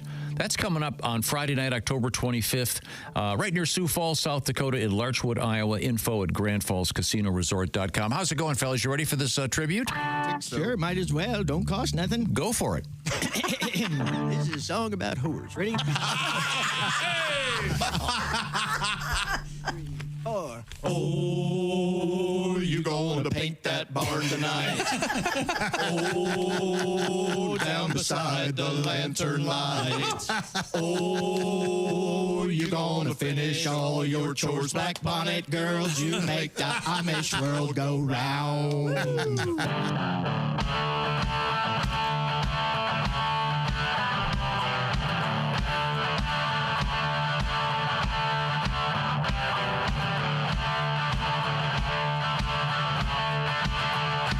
I was just an Amish boy, full of purity and joy. Knew dang well that I was holier than thee. Then was blown with cousin Greta, what a naughty babysitter. Heathen woman made a Mennonite out of me.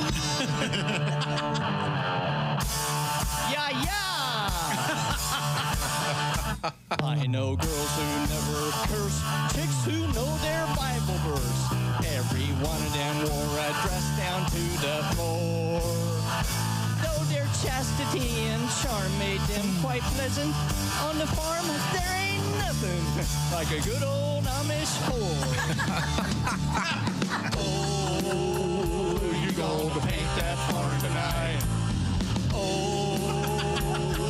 beside the lantern light. Oh, you gonna finish all your chores like funny girls. You make the Amish world go round. Yeah, like funny girls. You make the Amish world go round. Hey, Graber. Yeah, Carl. Do you know what the difference is between Gretel and my buggy? No, what? Well, not everybody's been in my buggy. Been on my knees all day. All I do is sit and pray. For the soul of the Lord, I can't really tell. But I knew from the beginning with this lust and all this sinning, like bonny girls to me will surely burn in hell. Now dig this, Bob and Tom. Oh, you gonna paint that barn tonight? Oh, down beside the lantern light.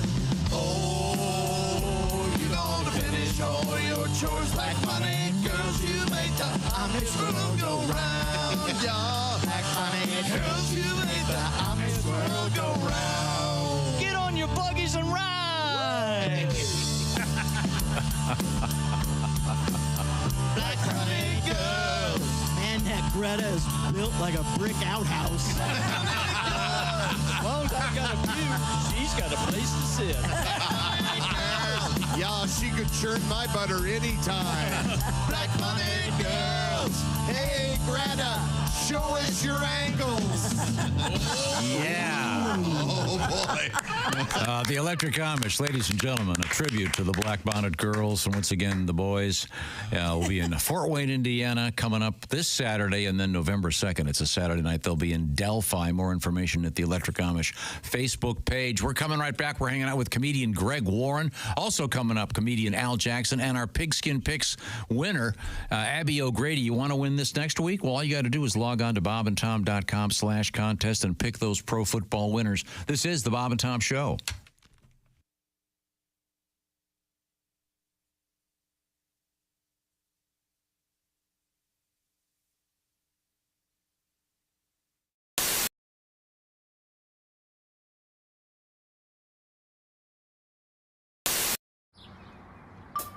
Is that Chick McGee? Why, it sure is. Chick McGee, who knows that an annuity from the folks at Silac Insurance Company means a retirement check in his mailbox every month. Chick works on perfecting his mailbox opening technique. Easy, Mr. McGee. Don't blow that elbow out. Chick isn't quite retired yet. He's just practicing for it. Because one day, Mailbox McGee will be taking his retirement the easy way. SILACINS.com. Silac Insurance Company. We were talking about racial stereotyping because you're a golfer.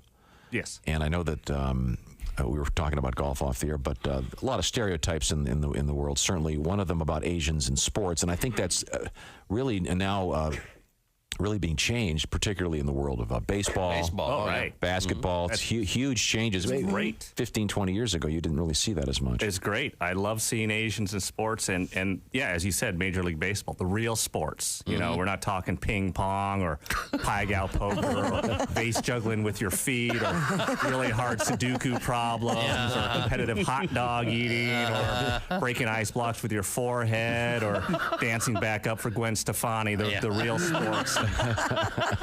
That's great because before, if I wanted to cheer for Asians in sports, the people I had was Michelle Kwan and half of Tiger Woods. That's that was it.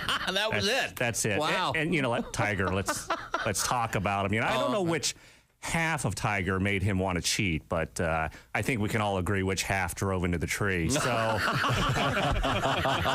one of the things I like about you is you don't necessarily lower your sights when it comes to some of the things you do. You're willing to go out on a limb. Oh, I have no sights. You're willing to go out blind. You're willing to go out on a limb and do an impression that perhaps most people aren't going to pick up on. I'm fearless, and I respect you for that. Thank you. Especially when there's a high quality to the message, and of course, you know, I'm referring to Gregory Peck. Oh, yes. Now, Gregory Peck, Gregory Peck, not familiar to everybody necessarily, a brilliant actor. Not everyone knows who he is. That's right. But if there was a period of time in which he was a big leading man. He was one of the biggest stars in Hollywood. And he was in something you don't see much anymore unless you look hard, and that is what I would call an important movie. Yeah. There are a lot of great movies out there, usually The Omen, independent movies. No, Boys from Brazil. To Kill a Mockingbird. Yeah, I don't mean the. okay. But you know what I'm saying. There are a lot of great movies out there these days, but they tend to kind of, you got to look for them. A lot of the stuff that gets a lot of publicity is just a bunch of crap with a bunch of crashes and the same old junk. But To Kill a Mockingbird was a great film. One of the great films of all time. And, Yes. and you do one of the few tributes to it. Well, yeah, it's a great movie. You learn a lot about tolerance and diversity from it and stuff. But it was made in like 1960 or whatever, and America's changed a lot since then. There's a lot of groups in this country, not even just racial or ethnic groups, but groups of people who define themselves a certain way. And a new one pops up every week. We're like, all right, we're weird, but you better like us or you're a jerk. Like, all right, we'll write you down on the list. Yeah. If they made To Kill a Mockingbird now, it'd be like 10 hours long to cover all these different groups. How true. Atticus Finch would be out there, tell his little daughter. Now, Scout, remember how I told you that black folks are just the same as we are, and we're to treat them with respect. Well, the same goes for these Shiite fundamentalists who just moved in across the streets. They just believe different things than we do. So if you see them out there stoning one of their women to death for sneezing on Wednesday, you pay them no mind. Nobody likes a nosy Nelly. And in this house over here live coprophiliacs. Those are people who derive sexual pleasure from human feces. Now, just because they're unrepentant dump truckers and we're not doesn't mean that we are somehow better than they are. They work hard like all Americans to put food on their table so they can eat it and poop it out and have sex. I don't know how it works. I don't know how it works. There's have to be tolerance. No Oscars for that movie. No. Mike McRae. How about that? Bofa on the front. What? Bofa on the front. What are we talking about? D's nuts on the back. New T-shirts. What do you think? What are they going to say again? Bofa On the front. and then on the back, D's nuts. And another T-shirt. Uh-oh. Having just been. Wait a minute. Hold it. Wait a minute. Yeah, I'm fine. I do very well, but I don't know what on the back yet. What do you think? Are you recording this? Okay, once again, Josh has put them on over his... Okay. Okay, so now in the groin area there is Well, a, that looks ridiculous. Whoa, whoa! Oh, is she turning it on? Sit back down. Now, No, this is why we have HD cameras. Sadie has the remote control. Mm-hmm. And what is it? Do you have it caught in your crack? What's going on back there? Okay. Okay, you okay? Okay, so are you prepared? Now, Sadie, explain to me how the remote works. Okay, so up to 20 feet away, which makes it really fun for a Valentine's Day date, out to dinner with your lover, sure. a little private. There's 3 different modes. There's Right. manual mode where I can just press a button and it will vibrate. All right, there we go. There's ambient mode where you can hold it up to a speaker and it'll pick up the bass from music. Is that? Or you can whisper sweet nothings into the mic like this. Oh, my God. Can you? Oh. Oh, so Hey, as honey. she talks, it's vibrating? Hey there, big That's pretty boy. good. So she could be in the next room on a phone. Yeah. Really. Here, I'm going to step over here. Oh, okay. Now Sadie's leaving and walking away over to Chick's mic. All right. And oh my God. Oh, she's whispering. Talking to him, yeah. That feel pretty good. Oh, yeah. Let me try. Whisper sweet Wait a nothings. second. Now I've got to. Oh, it's so. He's going to be So what do I finished. do? Do I just No, it's talk? already doing it. Hey, Jim. Oh, no. So it's vibrating to his voice. What's going on? It's as though your lips are up against me. Oh. Give it back to Sadie, please. How about this? That's risky. Is it? Oh, goodness.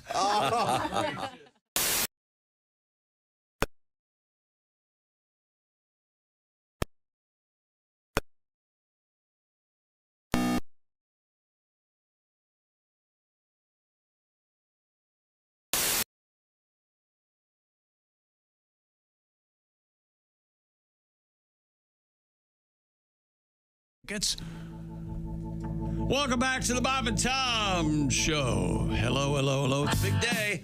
We got one of the most amazing comedians we've ever had. He's in our hall. If we had a comedian Hall of Fame, do we have a comedian Hall of Fame? We should. He would be in the first class. Absolutely. It's Greg Warren, everybody. Thank you, Chip. You're welcome. Yeah, the introductory class. What is the... the inaugural. The inaugural class. Thank you. That's comedian Greg Warren. You can hear the live music right now. That's the Electric Amish. The fellas are getting ready. They're working on some new stuff. The Amish boys are on the road. Fort Wayne, Indiana's American Legion Post 241 this Saturday evening. Ticket information is available at the Electric Amish Facebook. I can't say it. It's too hard to say it. The Electric Amish Facebook page. Yes, sir. Thank you very much. Then Saturday, November 2nd, they're in Delphi, Indiana at the Delphi Opera House. Thank you very much, fellas. We'll check in with you in just a few minutes. That's right here. Carl Berry and Graber Goodman, not related to one another. As you mentioned, we do have comedian Greg Warren joining us in the studio. Greg on his way to Louisville tonight, tomorrow, and Saturday with Willie G. Greg is also now the guy behind a new podcast entitled The Consumers. It's part of the Nateland Network, Nate Bargatze's channel. And episode 3 is out. Yeah. And the topics of the first 3 episodes? The first one was Duncan. Remember they just went with Dunkin'. It's not Dunkin' Donuts anymore. Technically, it's just Dunkin'. And we just had a story about Campbell's Soup is dropping the soup. Yep. They're just going to be Campbell's because they make more than soup. What do they make, stew? Yeah, other than soup. They bought another company that has a bunch of other Wait a minute. stuff. No, stew's a soup, right? Bone broth, maybe? That's a Stew is stew. philosophical question. Stew is stew. It's not a soup? Absolutely. I disagree. This is like as a hot dog, a sandwich. Stew is stew. Stew got just soup that got left on for too long. It's so thick, right? That's a fundamental misunderstanding of what. Is that right? Did you discuss? Sorry? Did you discuss Duncan changing to just Duncan? Yeah, we did. I mean, there was my co-hosts, and I kind of came around to their way of thinking. They said the donuts are horrible now at Duncan, and I was like, no, I grew up with these things, and they're not that good anymore. I think that a lot of Dunkin' Donuts franchises basically get their donuts shipped in frozen. And, if you can get one where they make them there, I would bet they're the very, time very to make good. the donuts guy is not I think in that existence. That guy's been gone for Michael. Oh, I loved it. I loved him too. As a kid, I loved that. When that guy retired, Boston threw a parade. For him. I bet they did. Really? I was just going to say, if there's any other brand that's more Boston-centered, East Coast-centered, Dunkin' Donuts is well, I can see them changing their name because the coffee is so popular. That's the thing. The coffee is the thing. People love the coffee. It is great. And the donuts aren't terrible. It's just, if you're going to have a donut. I go there every Sunday morning. And you get Dunkin' Donuts? You like the donuts? Huh. That was a ritual for you, Greg. When I was a kid, we would go to Dunkin' Donuts every Sunday morning with my dad, me and my brother. And that's awesome. Do you remember the big? They had the big pink stools. Yes. It was like I was sitting in a bar. Yeah. And they would just spin. I would just spin around and eat donuts. It was. Well, I think if you have a pink stool, though, you're probably eating. You're eating too many beets.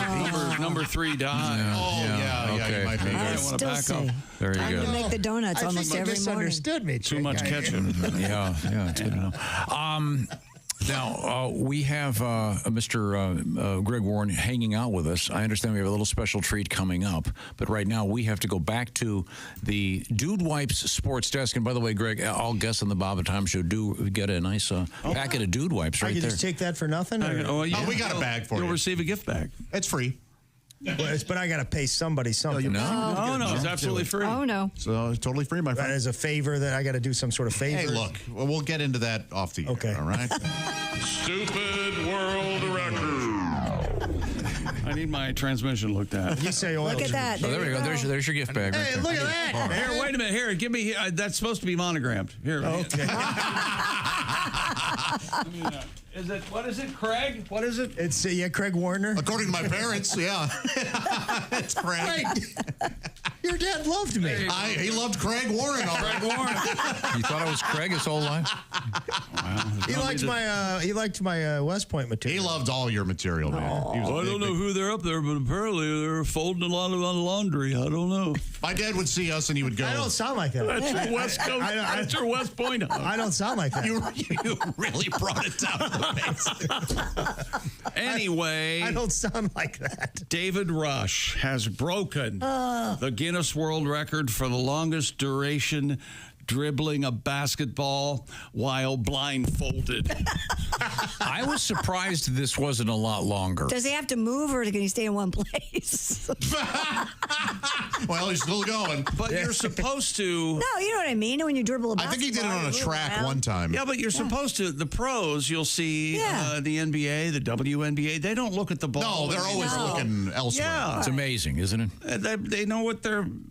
Mr. Rush, or Dave, as I call him, said he initially beat the previous record of 1 hour, 6 minutes, and 38 seconds with a time of 1 hour, 55 minutes, 21 seconds. Slaughtered it. However, his attempt was DQ'd because he was sitting in a chair.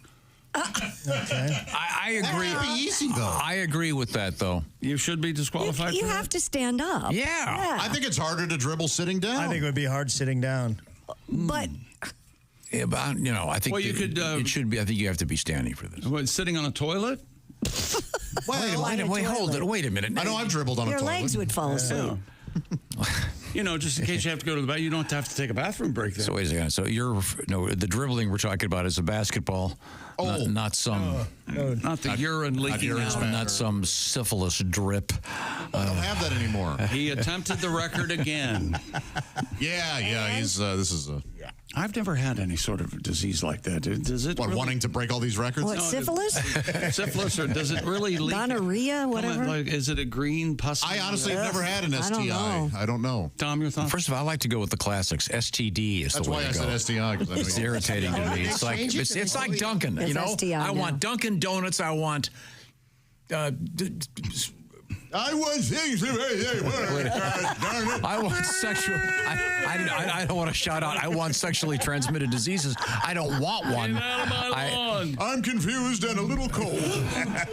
They keep changing everything. Grandpa Simpson, he was always cold. Campbell's soup is soup. I want Dunkin' Donuts, and I want Russia sexually transmitted diseases. Not this. Who's the punk that put the sexually the I in there? You know, some kind of. UFOs bothers me that they don't go by UFOs. Oh, that really pisses me off. I forget. IFEB or something. Some weird thing. I'm not allowing it. It's because they're trying to distract from the reality of the UFOs that are Well, we all know that. hovering over Washington. There's like 30 teams in the Major League Baseball playoffs. I don't care for that. You know, like the Big Ten is how many now? 72? I don't know how many teams there are, but they don't include the Cardinals, I'll tell you that. This year they weren't necessarily included in Major League See, Baseball. you take a shot at my act, you take a shot I'm Breaking balls. Did David Rush actually beat this record? What we do. I don't know. Yeah, he did. Oh, you need to know this. Standing up. Yeah, so we can move past it. Rush attempted the record again, standing the entire time. The old record, once again, 1 hour, 6 minutes, 38 seconds. He tried it sitting, broke the record, was disqualified. Now, standing the entire time, managed to dribble a basketball 1 hour, 37 minutes. Blindfold. 2 seconds. But he was stationary. Clinched Isn't that the something? record. You're telling was, me huh? none of the Harlem Globetrotters could have beat that record? But they just don't bother. Yeah, I think they would probably, but They could have done it. Yeah. They could have done it for 6 hours and pulled down pants from 16 guys. And thrown confetti on a bunch of kids while they were doing it. I wonder what the record is for not blindfolded dribbling. Oh, geez. That's got to be the mind boggles. several days. But yeah, blindfold. He's an expert juggler, by the way, Greg. No, he's an idiot, is what he is. These guys don't like him. I'm a big fan. You know the NFL defensive backs are required to learn how to juggle? They really are? Yes. I don't think that's true. It's true. Girlfriends? It's true. The Girlfriends. Lawsuits? They're experts at that. Yeah. Is that, Anything like that? What, for interceptions and that? Sort yeah, of but if you think about it, you got to keep your eye, on the ball. Eye on the first. ball. Okay. That's probably a good thing. Balance, things like that. I've never seen that in one of those sideline things. Well, let's go. I've seen the guy do the kicking into that little net. I've never seen a guy in the sideline juggling football. That looks fun. That looks really fun, and it does. It's a good way to warm up, don't you think? What, juggling? No, kicking the ball in. Oh, sure. That's cool. fun. Well, we'll find out what the latest is. We'll finish our sports stuff coming up. We also have the Electric Amish coming up. Comedian Al Jackson, comedian Greg Warren. This is the Bob and Tom Show.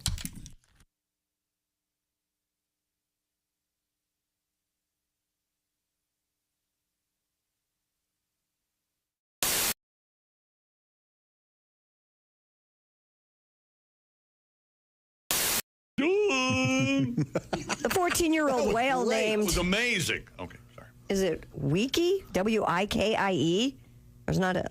Is it Wiki? Wiki? It's the sound that you make when you wipe a window? Ew. Wiki. No, that was terrible. I don't know what. According to the story, Wiki can say hello, 1, 2, aha, bye-bye, and even the name of her trainer, Amy. We have some of the audio. We do? Yeah. Mm-hmm. Yeah. Well, now that it's been suggested what they're saying, I mean, that's what we're going to hear. This was on the news. I saw this morning on the TV. Oh, really? Yeah. Well, you must do very well. You have a TV. And mine has audio now. Oh, boy. Here we go. This is the whale talking. You be the judge. Here, Hello? Hello? Hello? Oh, God. Hello? Chick. Oh, come on. Yeah, Chick has his hand up. Yes. I'm leaving the country. This is creepy. This is creepy. That's plainly hello. I've had it. So you are definitely. Yeah, that's amazing. I mean, I think it's really making a good effort. Yeah. It's not great. But what do you want from a whale? It's like a parrot. It's a parrot whale. It's a whale. What the hell? Apparently, this is better than the sounds they've ever been able to get out of a monkey or a ape. I did hear that. Yeah. Wow. I guess, and it's I think it has something to do with the structure of wherever the voice box and throats, the shape of the throat. Gotcha. So, this is a whale. Wow. A killer whale. Now it's this. Am I right, Dean? This whale's in France. Yes. It's in France. I said that. So there's a slight in France. accent. Well, it should be bonjour then instead of hello. Shouldn't it be bonjour? Yeah. Maybe the U.S. is a bigger market for whale talk. Here it is again. Hello? Hello? If you didn't know what was supposed to be hello, I don't think you'd be going, oh, hey, that whale just said hello. Yeah, I don't think. No, you wouldn't. Yeah, but it's. And I don't think he knows when you walk up to say hello. Maybe it does. He's just mimicking what the trainer says. But I mean, think about a parrot. Have you ever been around some of these birds? That's amazing. Yeah, this is pretty primitive. Hello? Hello? Jeez, get an exorcist. Oh, that last one sounds like a wet fart. Yeah, it's disgusting. Oh, God. Okay, this is more of it. Okay, here we go. This is supposed to be a killer whale talking. Here we go. 1, 2. Wait a second. I can't take it. No. Come on. No. Are you making us sit through this? No. This is science, Christy. Okay, it's not all pretty. That ain't 1, 2. I'll tell you that. It might be 2. Yeah, he may have had 2. Let it breathe for a second. Oh, okay. There's more. Okay, here we go. 1, 2. There's no way that's 1, 2. Hey, I am just playing this French scientist. It sounds like the whale farts and then gags because of his own fart. Here we go. There's more. Here we go. 1, 2. These are nothing. 1, 2. This is a nice story. The whale is You know what this sounds like? You know what would be funnier? If Mr. the famous British comedian, Mr. Bean? Mr. Bean. That's what this sounds like. And Mr. Bean can hear everything the whale says. This was a story the whale on is the just CBS News My this morning. stomach hurts so bad. It's just making a noise. It's just making noise. It's just making noise. I'd give you maybe hello, but that's just about it. Yeah. Listen, please play the first one, It too, sounds again. like an armpit fart. Here we go. Hello? Now that we buy. Yes. I said Hello. Jeez. Hello. Tom, where are you with the Senior Wences stuff? I have to hear that first one. Here we go. Once again, this is allegedly a killer whale speaking In France. Here we go. 1, 2. This is, this reminds me of. This reminds me of talking to my friend's grandfather. Yeah. Hello, my name is Alexa. If you have a smart speaker and what to hear, Bob and Tom Radio, just say Alexa, play Bob and Tom Radio on TuneIn. Now, you try it. Alexa, play Bob and Tom Radio on TuneIn. That's the first smart thing you've said to me since you took me out of the box. People, here's what people don't understand go about on. the Bob and Tom Show. I get to be the official greeter of our guests. Great. And I believe we do have a guest waiting in the green room. Sure. And I would like to greet officially our guest, Well, it's Jim Gaffigan. Hi, how are you, Jim Christy Gaffigan. Lee? How are you? I'm good. It's so nice It is to great see to be you. here. Not set up or anything. You know Wow, are you that- on you got your own reality show? I do. It's called Nobody Really Cares What Christy Lee Does Behind the Scenes, but we're going to show it to him anyway. Thank you, Jim. It's so good to see you. Okay, let's move. Let's show people what you eat back here, Christy. Oh, well, my favorite thing is right over here. This is called chocolate-covered raisins, or I call Nirvana. Sure. Have a. And you know what's great is the way that's set up. It's like there's tons of hands going in there. Yes. And so hands are usually covered with feces. So. He's absolutely right. So now you're going to ruin my favorite Enjoy. snack in the green room? The treat. Well, There used to be soup here in the morning. What happened to the soup? There used to be different things. He Or does it retired. come at like 9 or He something? retired. So now we have to eat things that look like feces. So that's it. Or is it kind of...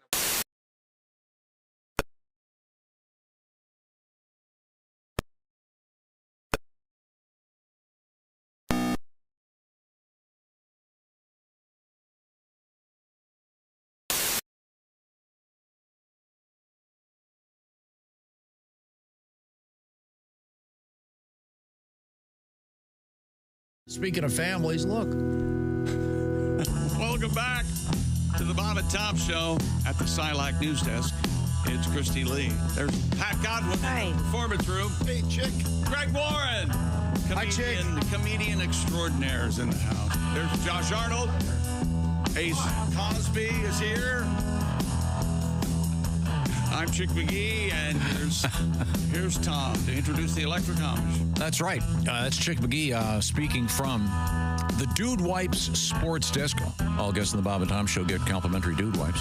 And Greg Warren has his right now. There it is. And Greg, those aren't just for backsides, you know. What else can you do? Oh, you can do the pitch. You can do like maybe when you're on the road, don't have time for a shower, you can do a quick roadside shower with your Dude Wipes. A horse bath? You can clean your balls. Yeah, there you go. See? Don't go down Volga Road. The man's clean. No. The Amish boys have a new song for us. We're going to hear it in just a second. Thank you, fellas. We certainly appreciate the intro. Oh, sure thing, Tom. You're very welcome. Where the heck? We'll get right back to you in just a quick second. Okay, Lord. A couple of points. Mr. Greg Warren on stage at the Caravan, Louisville, Kentucky, tonight, tomorrow, and Saturday with Willie G. Also, Greg is semi-responsible for the podcast known as The Consumers on the Nateland Network. And it's Tim Convey, Sean O'Brien, and Greg. Also, am I correct in saying you are about to film your new special? Yes. Yeah. Columbus, Ohio, on the 23rd of November. All right. And you guys are all invited. Do you have a name for it yet? No. Because your first one, you've got two big ones out there right now floating around in the ether. Yep. The most recent, The Salesman, and prior to that, it's Where the Field Corn Grows. Are you looking for a title? Yeah. No. Say no. Say you already have one. Decided. No, he doesn't need a title. Everything's been printed. And this is November 23rd in Columbus, Ohio. Yeah. You're recording your special? Yes. That's very exciting. You know, on the last one, The Salesman, Nate came up with a name for that, actually. I had some, dumb suggestions, and he nixed them. Nate produced the last special, and he only weighed in on like 3 things, and they were all right on the money. He was like, that chunk of material doesn't belong in this special. You get rid of that. And then he wanted to start. He didn't want me walking up. He didn't want anything. He was like, just open on a joke on the first joke. So, and I thought that actually worked out well. And then he was like, I wanted to call it like Peanut Butter Man or something. That's Nate Bargatze, who's Here come that peanut butter man. executive producer. Well, we'll certainly look forward to all those things. Greg, you know who's in our your current stomping grounds this weekend? Who's that? Pat Godwin is at the St. Charles Funny Bone. Yes. I met Oh, really? your home Yeah. club. Yeah. One of your home clubs there. Ah, dude, they love you out there. Actually. Thank you for hooking. When does that start, Pat? Starts tomorrow. All right. On Saturday. Friday and It Saturday. started like, I don't know, man. A few years ago, they were like, "Hey, man, we need somebody on this date or whatever." You know, Yeah, I filled in Have for you guys had Pat Godwin? And they're like, "No." I'm like, Ooh, well, that's I simply knew it. he'd be perfect for that club. They love him at the St. Charles. Now, speaking of traveling and hitting the road, the Electric Amish are going to be in Fort Wayne this Saturday evening at the American Legion Post 241. It's my understanding the Amish boys, there they are. Now, is this something new you've got back there, Graber? It's pretty darn new, Tom. We wrote this song yesterday. Oh, that's brand new. Yeah, we were riding in, and you mentioned we're going to be in Fort Wayne on Saturday, and I don't know if we mentioned it where we're going to be tomorrow on Friday. We're going to be on the road. To Fort Wayne. On your way to Fort Wayne. Be careful. The buggies and keep an eye out for us. Okay, that's right. We got a new song. The last new song we had, I think, was in 2001. So this one's even newer. That's than that. like Boston's third stage. Well, Tom broke his hand, Scholes broke his hand, and the whole thing went to. Oh, sorry. These things take time, Gary. That's right. This is not like your stuff where you just go out and say some stuff and put it out there. Hope for the best. Yeah, I can't believe you got an album goes into it, Graber. Album about corn and you didn't call us. Yeah, that's true. You probably stole that idea from us. We got a lot of songs about corn. This one is not about corn. This is about, about you guys. Oh my. 1, 2, 3, 4. Hell, that's where you're going. Hell, brimstone is glowing. Hell, no, you're gonna burn in hell. When God was younger, so much younger than today. Everything was plain and simple. That's the holy way. But Edison came along in 19th century. Took a switch, said, "Son of a bitch, it's electricity." Hell's your new address, you're going down. And the only lights up will be your hellhound. Hell's way more than 6 feet underground. Won't you please pray with me? Now it's not too late to change your heathen way. Think you better hurry though, cause this feels like end of days. But we got just what you need. God wrote a book, you should take a look. I hope you guys can read. Hell is where you're going, there's no doubt. And I bet that you wish you'd been more devout. Hell, if I know how to help you out, won't you please pray with me? Pray with me, pray with me. The Electric Amish, totally original, brand new song. That is so nice. Thank you, fellas. Thank you, guys. You can't even tell that we just learned it yesterday. It was so delightful. Thank you. The Amish, by the way, once again, this Saturday, they'll be in Fort Wayne, Indiana at the American Legion Post 241. They'll have to leave shortly because they're going to have to get on their buggies and ride. But hey, can you stick around for a few minutes? We have some more stuff we'd like to do with you. Yeah. We'll get you some. We'll get you some bagels done. Do you guys drink coffee? Can you have? Are you like Mormons? Can you have? Well, we can have coffee. What the century you think this is? You get up at 3 a.m. and don't have no coffee. Right. Do they have Starbucks in Salt Lake City? Probably. They do, but it's in Provo. Yeah, I don't think so. It is not easy to get down, because I did a show down there one time and I just forgot, and I was like, "Hey, I got to get some." Do they have Dunkin'? I don't think so, man. I mean, there you can get it, but I had to go to like a Mexican restaurant and get an iced tea to get caffeine. Whoa. In Provo. Salt Lake, is a big city. How about reefer? How about reefer? Do they? I don't know. They have some coffee shops, but you have to go to like a mom and pop. Pop coffee. See, it was worth the wait. Okay. That's very good, John. We'll get back with the Amish boys in just a few minutes. Thank you, fellas. We got to return back to the Dude Wipe Sports Desk to wrap things up. That's right. One more time, I think we should hear Francisco Lindor's grand slam last night that huge propelled the Mets into the National League Championship Series. Pond scum. And did away with the Philadelphia Phillies. Here's what it sounded like. The 2-1. Lindor towards right center field. This one is back. It is gone. Grand slam. And Lindor puts the Mets on top. The biggest swing of the season for New York. Boy, is there anything cooler than baseball play-by-play on the radio like that? I love it. Man. Love it, man. That was awesome. And here's what it sounded like the Spanish broadcast. Viene Esteve, lanzamiento, saca batazo, peligroso, profundo para el central, la pelota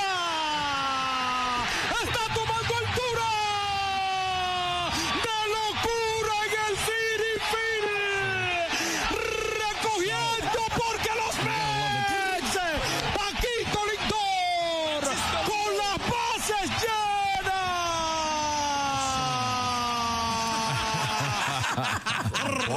Journal. Oh, you can roll your tongue pretty well. That call was just for a ground out to third, wasn't it? Yeah. That was weird. Yeah, I got it. I got it confused. It was actually like a ball two. Well, you can't do that. Did you pick up any of it? No, I didn't, but I also wasn't. I did. Francisco Lindor. Pelagroso I was think at in one there. point he said, "Get off me." At that one point. Didn't you hear that? Get off me. Get off me. I think he says that. Viene Esteve, lanzamiento, saca batazo, peligroso, profundo para el central, la pelota está tomando altura, de locura en el City Field, recogiendo porque los Mets, Paquito Lindor, con las bases llenas. Paquito. Wow. I think I heard Paquito. Isn't that small, little? That's what I thought too. Yeah, little. Paquito. Yeah. I heard they called him Little Francisco. I know I heard profundo. Can you roll your tongue like? Oh, I can't because I was a kid. I watched The Love Boat a lot, and Charo was a kid. Yes, yes. Rubber biscuit. Profundo is deep. Oh. It is profundo. It is far. It is. Pelota's ball, right? I don't know. No, I think I heard that testicle is ball. Testicle. I heard City Field in there. Thanks, Ace. City Field's one of my favorite places to see a ball game. Me too. I love it there. It's really great. Take the 7 train out, man. Take the 7. Taking the 7 Take the is 7 absolutely train. part of it. All right. It is, man, because you're on this train with all these fans, and it's right by where they play the U.S. Open tennis tournament. It's a great Flushing. Flushing Meadows, yeah. All right. Well, now coming up, we have more from the Electric Amish, more from comedian Al Jackson, more from comedian Greg Warren. Well, let me tell you about Raycon earbuds. You know, things that are supposed to work seamlessly often don't, and that's even more frustrating when it comes to stuff you use every day, like your earbuds. That's where Raycon pushes everybody aside and go, take a look at us. Raycon's best-selling everyday earbuds have now been totally updated. They will connect and work without the drama. The Bluetooth connection almost happens before you take them out of the box. Raycon's latest update, they've added new features to make them even more easier to use, like 32-hour battery life, multi-point connectivity, lets you pair with 2 devices at once, quick charge function, 10 minutes of charging, yields 90 minutes of battery, and the active noise cancellation. They also have swell colors like blush violet, evening black, forest green, and Raycon comes with a 30-day guarantee, so if you need to return them, that is amazingly easy as well. So stop the fuss. Go to buyraycon.com/Tom today to get 20 to 50% off the Raycon website. That's up to 50% off everything on Raycon's website when you go to buyraycon.com/Tom. One more time, that's buyraycon.com/Tom. Thank you very much. Coming up, comedians Al Jackson, Greg Warren, and the Electric Amish. This is the Bob and Tom Show.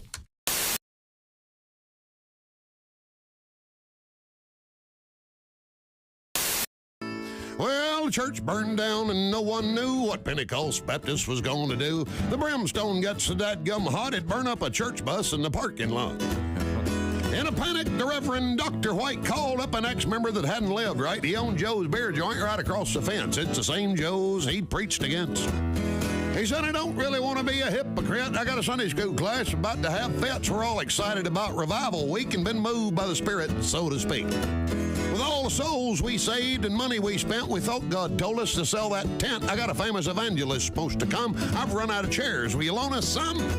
Joe said, well, y'all can just use the whole dang place. Ain't nine on a jukebox, Amazing Grace. I ain't supposed to be open because of them blue laws, but we'll open tonight if it's all right with you. Preacher says, well, I reckon it'd be okay. The good Lord works in mysterious ways. Is going to talk about Joshua, Judges, and Ruth, and I reckon I could do it from the DJ booth.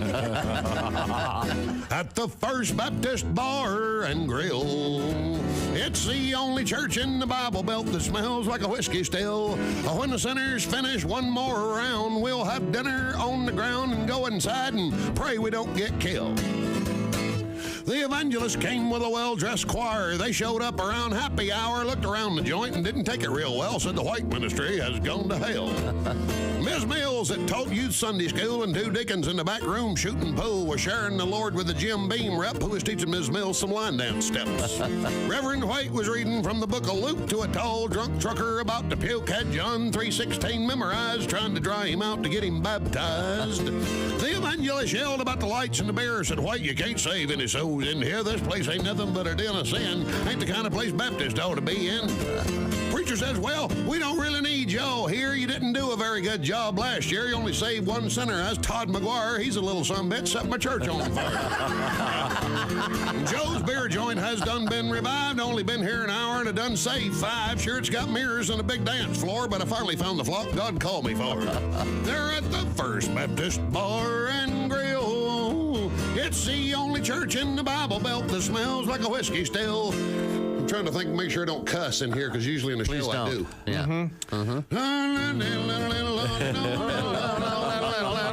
know the lyrics to that. And here's always chill. Oh, yeah. And we're here every Sunday. We're living large. We're the only church with a covered charge. And if you don't like our doctrine and think we ain't devout, we'll have our bouncer throw your ass out of the First Baptist Bar and Grill. Oh, yeah.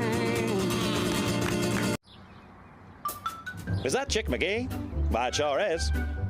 Chick McGee, who knows that an annuity from the folks at Silac Insurance Company means a retirement check in his mailbox every month. Chick works on perfecting his mailbox opening technique. Easy, Mr. McGee. Don't blow that elbow out. Chick isn't quite retired yet. He's just practicing for it. Because one day, Mailbox McGee will be taking his retirement the easy way. SILACINS.com. Silac Insurance Company. I did go out with a girl a lot younger than me, which was an odd experience. Yeah. A lot younger, early 30s, very early 30s, 22. And yeah, it was a mistake because I thought I'd be the older, well, for 2 reasons it was a mistake. One, I thought I'd be the older experienced man and I would teach her about love, so I'm very confident, I'm giving her hot talk in her ear. I don't know if you've ever done that where you're right next to someone's ear and you're kind of like... I'm paraphrasing. Of course, I understand. This is in the transcript. Hey, baby, you like that? You like what I'm doing, baby? Mm-hmm. Yeah, I like it. Oh, well, I bet you do. Yeah, well, I think you're hot. I think you're hot, too. I'm getting turned on by the own girl and my own routine. I'm actually thinking, were you doing both voices then? Voices? Yeah, Bob and I are on the same page. I'm sitting there, you doing both voices while you're whispering in her ear? Yeah. It's like a ventriloquist. Yeah. You all right? It's just my sock puppet, honey. Just play along. Lonely time. I think you're hot, too. Oh, yeah, do you? Well, I'm going to give it to you. I want you to give it to me, baby. Tell me about what you got down there. Uh-oh. What did you say? Tell me what you got down there. What do you want to know about it? Just tell me all about it. Well, I I've had it my whole life. I keep it very clean. I'm fastidious about hygiene. And tell me what it does. It works well with others.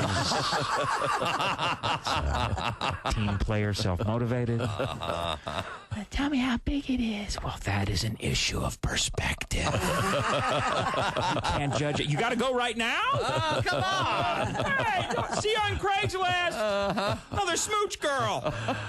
Dwight Slade is our guest. That was a bad meeting.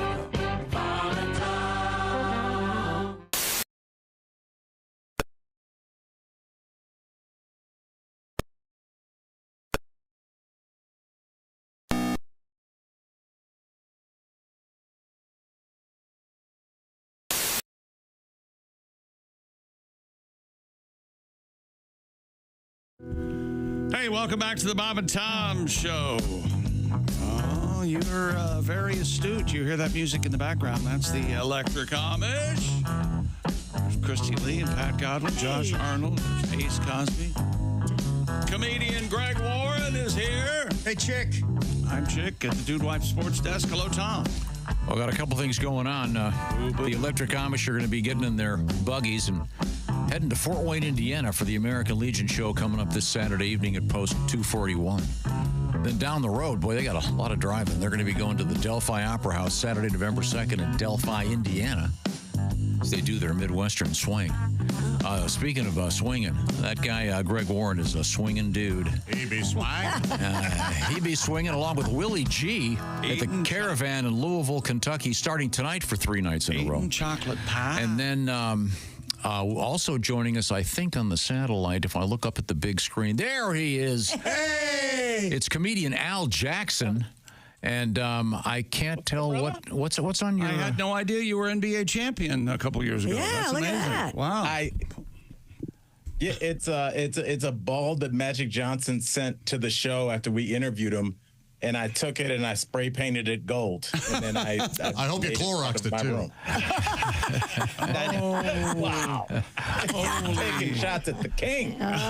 You best not miss. Al, I saw you on the TV this week.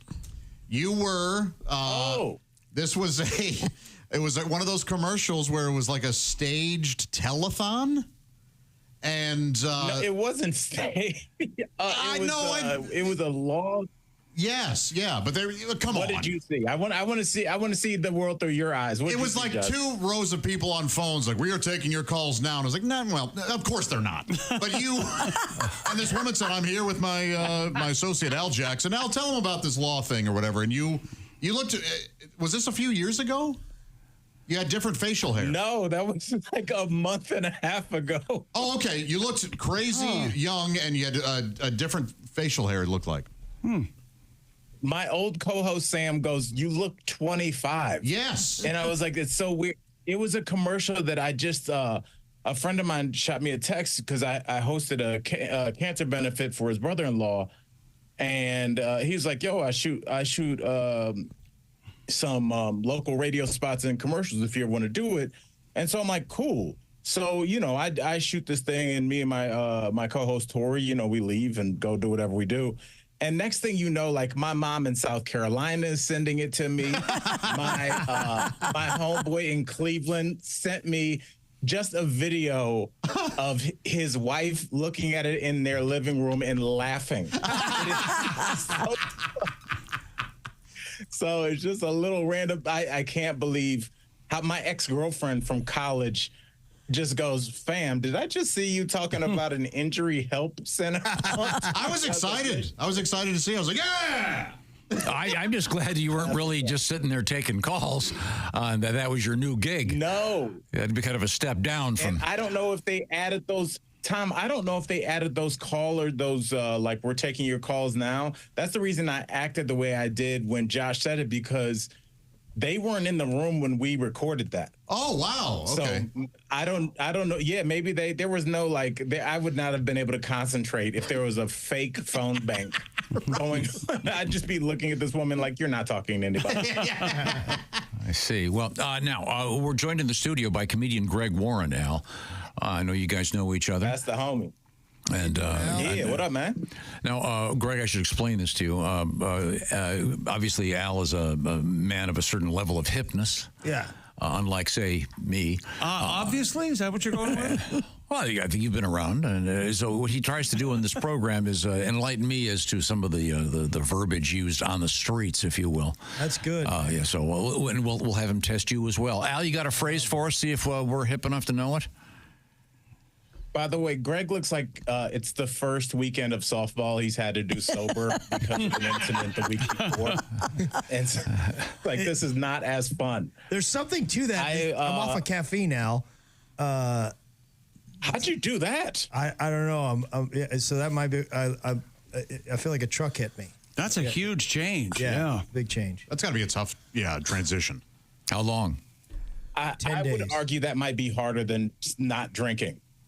Like, I stopped drinking cold turkey. I was done.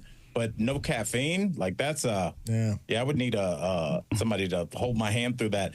Tom, with this one, man, I wanted to do it a little differently because I don't always want to know the answer. So I was listening to a podcast, and there was an advertisement for the app Field, Feeld. Does anybody know what that is?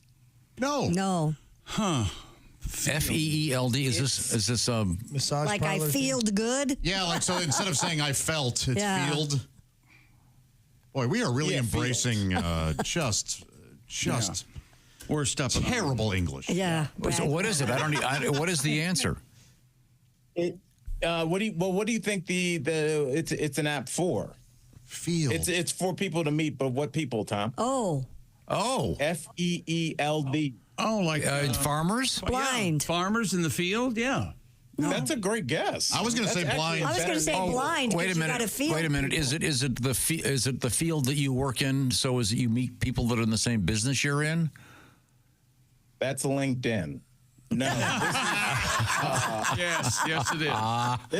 Is LinkedIn used as a place to meet people, women to hit on? It probably is, but it shouldn't. That's not what it's meant for. It's not meant for that, but it happens. Oh, okay, sorry. So field, Fee. Are we close? Is it a specific? No. Is it a specific kink? Is it a specific sphere of sexuality? Yes, It's I think you place just to kind of get. nailed it. It's anybody that's looking for an alternative lifestyle. Is it people who don't want to have traditional intimate relations but just want to touch? No, you had it the first time. It's just people that don't want a traditional boyfriend-girlfriend relationship. It's everything but that for the most part. Wow, that seems wide open. There's some things going on. I didn't know what these were, so I looked up some terms because people were using terms, and I was like, what is that? So, Tom, tell me, what is a brat? Oh yeah, this is big, and I really haven't ever zoned in. Oh, this isn't is not brat like the thing this summer with the song that whole thing. No. Okay, that was a real big thing this summer. Right, but it's over. Thank God. A brat. Is it initialism? Is it the BRAT stand for different words? No, not an acronym. It's just it's a brat. I'm going to say somebody don't who overthink it. That's my hint. Somebody who is acting like a brat and wants to be punished or reprimanded. It sounds like Josh has a brat at home. That was a perfect definition. That's exactly what it is. I am a brat. Oh, really? Do you want spanked, young man? That's interesting. I don't want to eat this. You are acting like a brat. You're going to eat this, Josh. And and you like to be made to do it, huh? Yes. Okay. And then is there any traditional sexual component at all? Yeah, it's definitely dom sub. Okay. But your sub isn't like, yes, master, I'm sorry. It's more like just Josh, like he just did it. Like, I don't want it's like having an adult 14-year-old that won't tell you where to meet them to pick them up at the mall. That sounds like a lot of fun. Yeah, it's got to be annoying. So once again, one goes on this website to search for kindred spirits, and what are some of the other terms? Tom, I was fascinated. Tom, what is a demisexual? Like Demi Moore? but sexual. Demisexual. Not semi-sexual, but demisexual. I would argue that Christy Lee definitely has homegirls that have said this about themselves, but they're just a term you weren't aware of it. Okay. But it's something like you could see a lot of women feeling. Oh. Demisexual. Uninterested? They're numb down there. Is that right? No. No. Enough with your medical mumbo jumbo. Demisexual. I don't. No, it's pretty simple. It's just I didn't even know this was a term. It's just people that cannot feel sexual attraction before they have an emotional attraction. Oh, okay. Oh. All right. Oh, that's known as a fairy tale. Yeah, that's right. Interesting. I've never heard that. When you know back you know in your younger days of being a traveling entertainer, if you're lucky enough to have a woman come back to your room with you as she's telling you basically that she's demisexual, you're like, oh, this is just going to be us watching TV upstairs. Yeah. Oh, yeah. That's a long game. Yeah. Wow. You know what it is, Josh, is when they get to the room and they sit in the chair in the corner. Oh. That's a dead giveaway for nothing's going down, buddy. Yeah. That's a big red flag. I just start reading and wait for them to leave. Now, back in those days, Al Jackson, would you make sure that your room was organized and clean in the event that following one of your shows you brought some lady up there? Oh, you would? You didn't want to open the door and have your... Yeah, I don't like to come back to mess. And so I would always have it ready to go. But you know what I used to do back in my drinking days is what you do, young comics. I don't think young comics drink like that anymore. But I would go to the liquor store earlier that day and just have a couple like bottles of booze so you could bring the after party to your house, because the after party is usually after the bar and there's no more alcohol being served except in my room. I love everything. Yes. Step your game up, fellas. What would you buy particular brands of liquor, fancy stuff? Oh God, no! Why don't you speculate on what? I would rather he did not. That's I was fishing for a stereotype. That's Tom's new podcast. Let's just come right out and say it. Real drinkers drink vodka, yes, even sir. to end the night, and so like that's because you can't. At the end of the night, you need like a bland spirit. You need something clear. You can't. You don't know what you're going to have had all night, so you can't come home and have some weird, party or something. And I found that vodka is the easiest to vomit, I think. Oh, is it? Yeah, there's no aftertaste. with everything. Like bourbon is like upchucking cough syrup. Yeah. That's no good. Al Jackson is our guest. Al, in the limited amount of time that we have left, do we have one more term from your foray into field? What? The casuality in which Chick said that will stay with me for the rest of my days.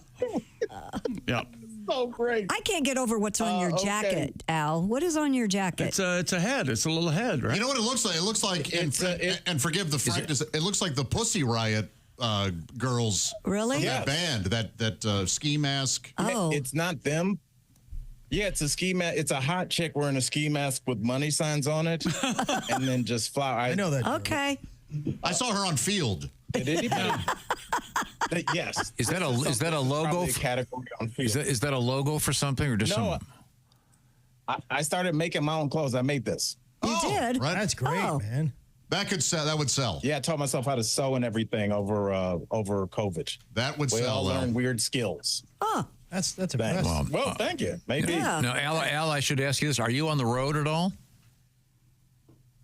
I have the gig in Iowa on the 25th with you guys.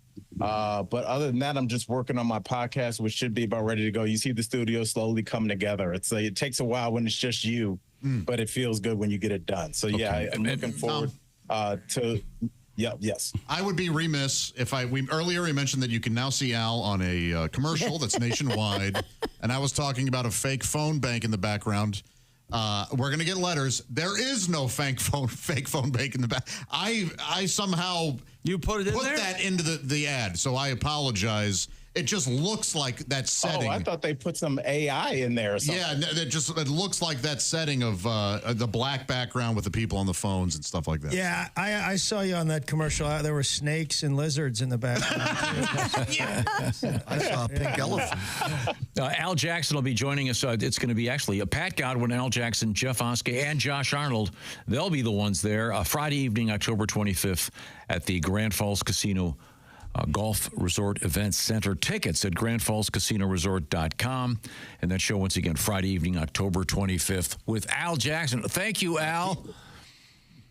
Hey, I love y'all. Yeah, we'll see you soon. See you, Al. Coming up, the Electric Amish will be joining us once again. Also, we have comedian Greg Warren hanging out with us. And this portion of the Bob and Tom Show is brought to you by BetterHelp. BetterHelp is all about helping you. It's all about helping you access therapy. Therapy, very important. You don't have to have gone through some trauma to be needing a little bit of therapy. Get yourself feeling a little good about being you and be the best you that you can be, as they say. And BetterHelp is all done online. So it's about easier access to a therapist. The way it works is you fill out a brief questionnaire online, and you'll get matched with one of some 36,000 participating therapists, and then the therapy itself is done online, so you do it in the privacy of wherever you want to be. It's a lot more convenient and a lot more flexible. Get all the details and take that mask off and see what's going on inside your head by going to betterhelp.com/BT show. The /BT show part will take 10% off that first month. Once again, betterhelp.com /BT show, and that's BetterHelp, HELP. Therapy accessed in a much more elegant manner because you got that phone. You can do it that way. You can do it like a phone call. You can do it like a Zoom call with a camera on. You can even do it texting back and forth. It's up to you. It's all about flexibility and convenience. BetterHelp.com/BT show. The Bob and Tom Show brought to you by BetterHelp. And we're coming back with some more music from the Electric Amish. This is the Bob and Tom Show.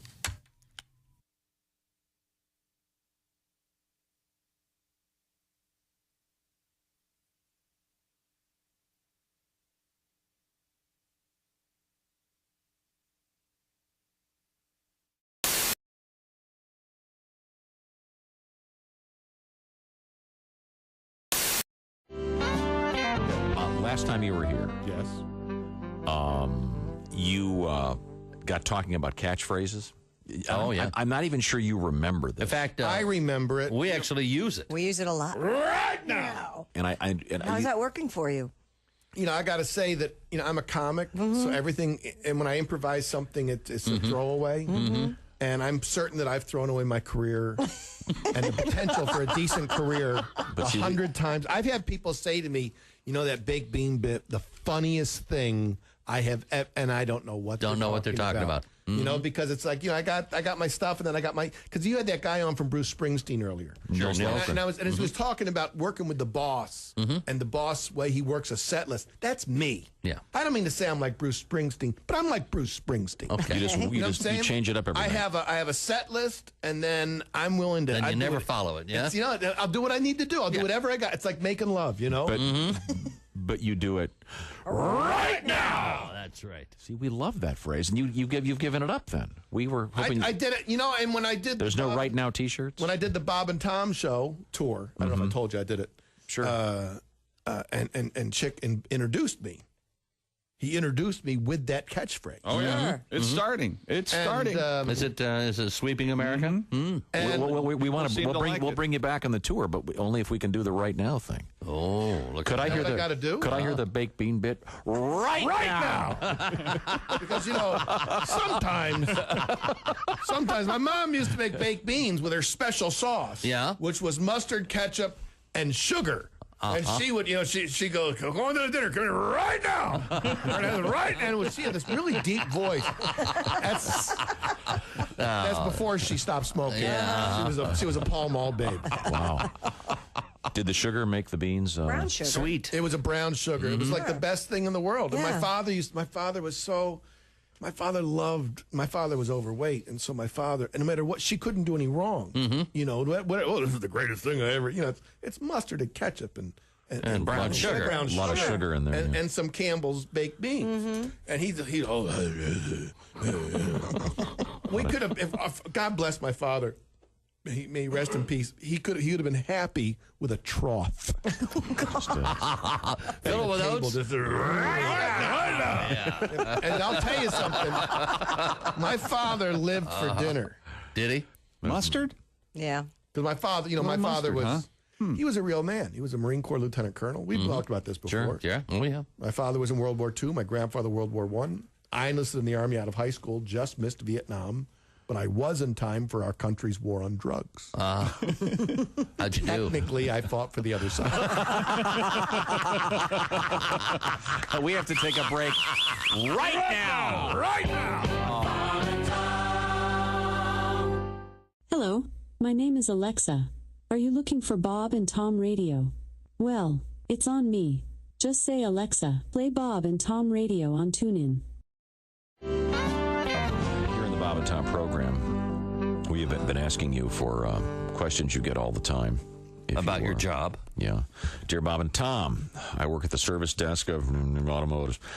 Customers call in and say, hey, the check engine light came on. What's wrong with my car?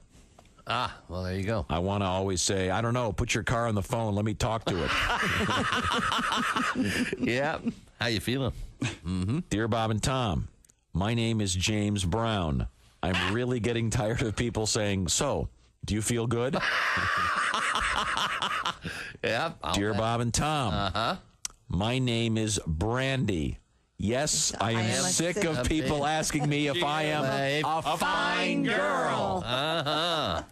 Okay. If you've got questions you're tired of, we'd like to hear from you. Yep. Okay, that's one of my favorite songs. I love that song. Brandy? Yes. Brandy, you're a fine girl? Yes. What a good wife you would be. Yes. But my love, my life. And my love and my lady is the city. Yeah. Now, why do you like that song? Because I don't is know. that the kind of relationship you want, where that's some Or the man who loves you, but he has to leave for long? Right. He comes in, gets the away good for a long loving, and then he period. leaves you alone for a month at a time. It's a great way to keep a relationship Here it is. together. Here it is, kids. Yeah. You saying it happened. Oh, yeah. Here it goes. Nice guitar.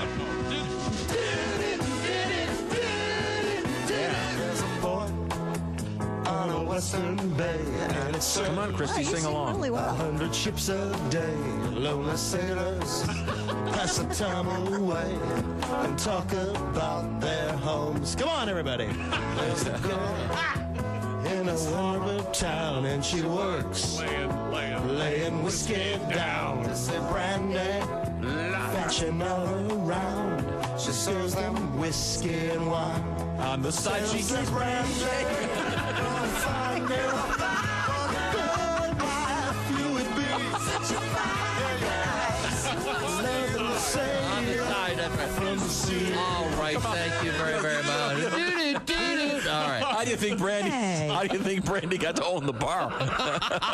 She wears a braided chain made of the finest silver Oh, from sorry. the north of Spain. A locket that bears That's the name of the man that Brandy loves. She killed and buried out behind the bar.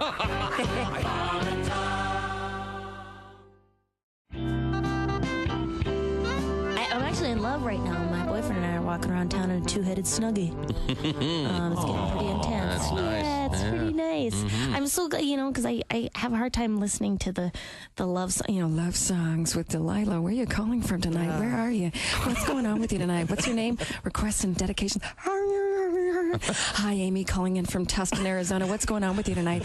You and Matt broke up? That's hard. What do you want to say to Matt tonight? We'll play that for you. That's Penny Lover by Lionel Richie. Penny Lover. Oh, you know what? I've had enough. That's it. I'm in love with her. I remember that very well. Maria, that is for those that get that. Yes. And for those that don't, you should listen to Delilah just so you do. Just that one just time. so you get the joke. Intense. They should have those songs. They're not good. Welcome back to the Bob and Tom Show. Oh, sounds good. That's the Electric Amish. Doing a little Rolling Stones. Kind of good. Christy Lee's here. Pat Godwin, Josh Arnold. Hi. Ace Cosby. I'm Chick McGee at the Dude Wipe Sports Desk. That is the one, the only Greg Warren. Hey, Chick. Comedian extraordinaire. Hello, Tom. Hello, gents and lady. Christy Lee at the Silac Insurance News Desk. Yes. And that is the sound of the Electric Amish. Hey, guys, how's it going back there? They're in the other building. We can see them on the big screen here. You can see us what? Thanks to them. Don't worry about it, Greg. Oh, yeah. It's all right. Don't worry. Don't mention electricity. I think he's up in the hayloft. Okay. Up on us. The Amish boys are going to be in concert. Hey, thanks. Saturday evening, this Saturday in Fort Wayne at the American Legion Post 241, and then Saturday, November 2nd, they'll be in Delphi, Indiana at the Delphi Opera House. They've been working on an opera, I understand. Wow. Well, that's crazy, Tom. We are so busy with this world tour, doing Fort Wayne, Indiana, and then we're doing Delphi, Indiana, and then we're off. Yeah. So you're head back home. You're hitting multi-county tour. Oh, I'm telling you, these towns all start looking the same, man. Yeah, being on the road. All these cornfields all look the same. You know what I'm talking about, Greg? Yeah. You're working on that opera, right? Well, we're trying to. We just found out recently we're playing at Opera House. We were supposed to play an opera, I guess. Okay. Well. So you get the same old cliches everywhere you go? Is that an Amish or a Mennonite? There's an Amish or an Englishman. Sometimes you can hear him talk, other times you can't. It's on the Bible page. I had a nickel for every time I heard, "Hey, Beardy." Oh, I bet. That's a shame. Well, I was hoping you guys could play another song for us. You get something in the repertoire? You can hope all you want, buddy. We could do one right here.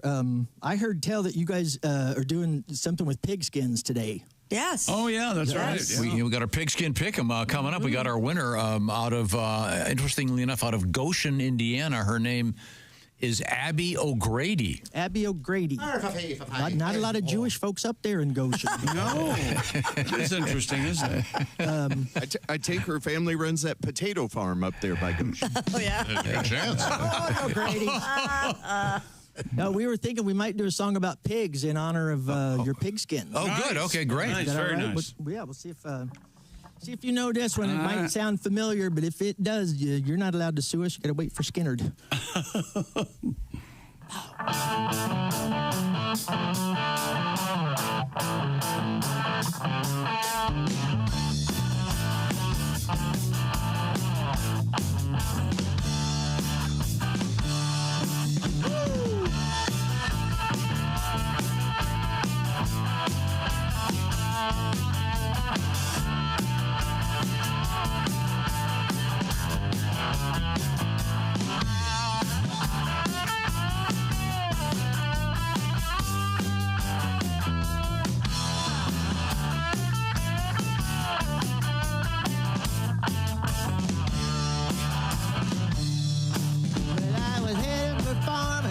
Back to the barn, cause I was almost done for the night.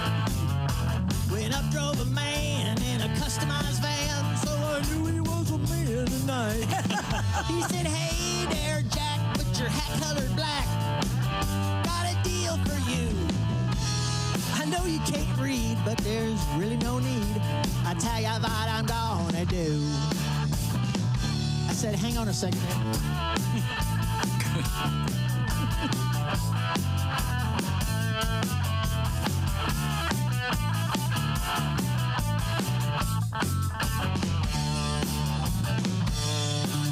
Well, my knees got weak as he began to speak, and his voice was ringing in my head. He had charts and graphs and colored photographs. I didn't understand a word he said. I said, "Wait a minute, heathen, I'm having trouble breathing. Don't want to partner with you. Though I know it's a sin, won't you tell me again, what all does this contraption do?" And he said, "Give me 3 pigs, give me 3 pigs, mister. Give me 3 pigs and a horse. Give me 3 pigs, give me 3 pigs, mister. shipping and handling not included. Of course. Hey, Graber. Tell your little joke to Barry. I'm going to pick a little. All right. Hey, Barry. Yeah, Carl. Did you hear about the farmer who put Spanx on his mule? No, what happened? He thought it would make his ass look fantastic. Almost ready, Graber? Hang on. Oh, he plays that thing so pretty. Oh, yeah. Okay, go ahead. Well, my breath ran away, and I began to pray as the man handed me his pen. Though my memory fogs, I know he took my hogs. I never saw them again. Now I sin and cry most every night about those pigs that got stolen away. But I'll get even. I'll see that heathen burn come judgment day. Now I say, give me 3 pigs, mister, give me 3 pigs back to me. Give me 3 pigs, mister, like a piggyback guarantee. Yeah. The Electric Amish, ladies and gentlemen. Oh, thank you, you hellbound heathens. Graber Goodman on the guitar, Barry Goodman on the drums, Carl Goodman on the bass. It's very, very nice. We certainly appreciate it, fellas. And the guys, once again, Saturday evening, October 12th, Fort Wayne, Indiana's American Legion Post 241. And then they're working on that opera. Then they'll be doing it at the Delphi Opera House Saturday, November 2nd in Delphi, Indiana. Right now, we turn to Christy Lee. She is at the Silac News Desk, along with right next to comedian Greg Warren. Hi, Greg. Hi, Christy. Greg has his new podcast out there called The Consumers with Tim Convey and Sean O'Brien. A new release every Tuesday, and Volume 3 is out. Yeah, it's came out yesterday.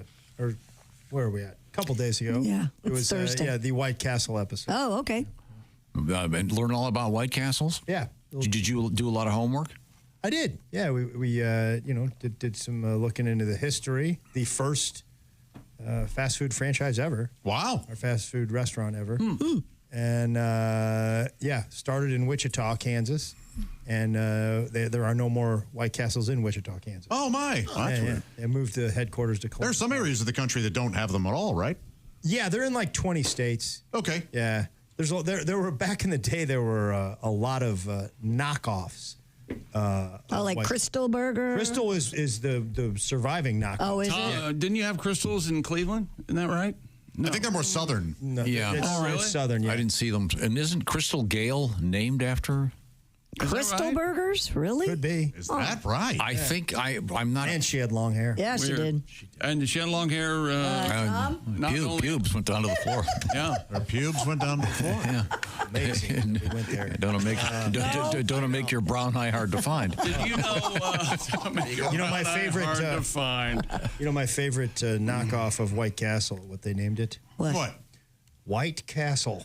No way! Yes, they just went with it. Did they go with a K or anything? No, they just called it White Castle. I love it because you're gonna. And here's the thing, their White Castles is their motto is "Buy 'em by the sackful." Yeah. Yeah. This White Castle was very different in that their motto was "Buy 'em by the bagful." Yeah. They got away with it. It was straight up McDowell's, man. Wow. Yeah. Yeah. Here we go. Crystal Gale's real name is Brenda Gale Webb. Her older sister, Loretta Lynn, gave her the name Crystal after seeing a sign for the Crystal with a K hamburger restaurant chain. Nice. I forgot she was like Loretta. I don't think she's a full sister, but wow. She a half sister? Decca Records did not want to confuse her with another singer named Brenda Lee. So they gave her the name Crystal. There we go.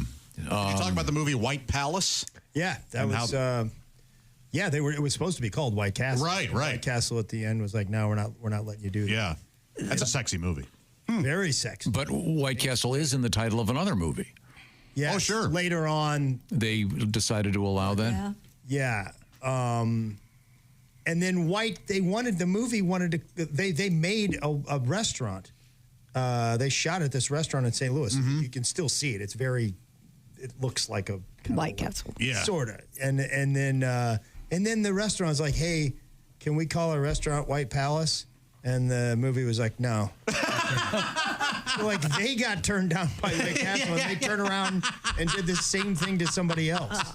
But that restaurant is still on Olive, I believe. It looks great. You can see Greg Warren on his podcast, and if there's a visual component, you got a nice set, and you'll find it on the Nateland Network. You'll also find Greg Warren live and in person with Willie G on stage tonight. It's going to be Louisville at the Caravan, and then you'll be there Friday and Saturday as well. When we come back, it's time for our Pigskin Pick'em winner. We're going to hook up with Abby O'Grady. You got your song ready for her, Pat? Ready to go. Also coming up, it's the Ace Cosby Joke of the Day. This is the Bob and Tom Show.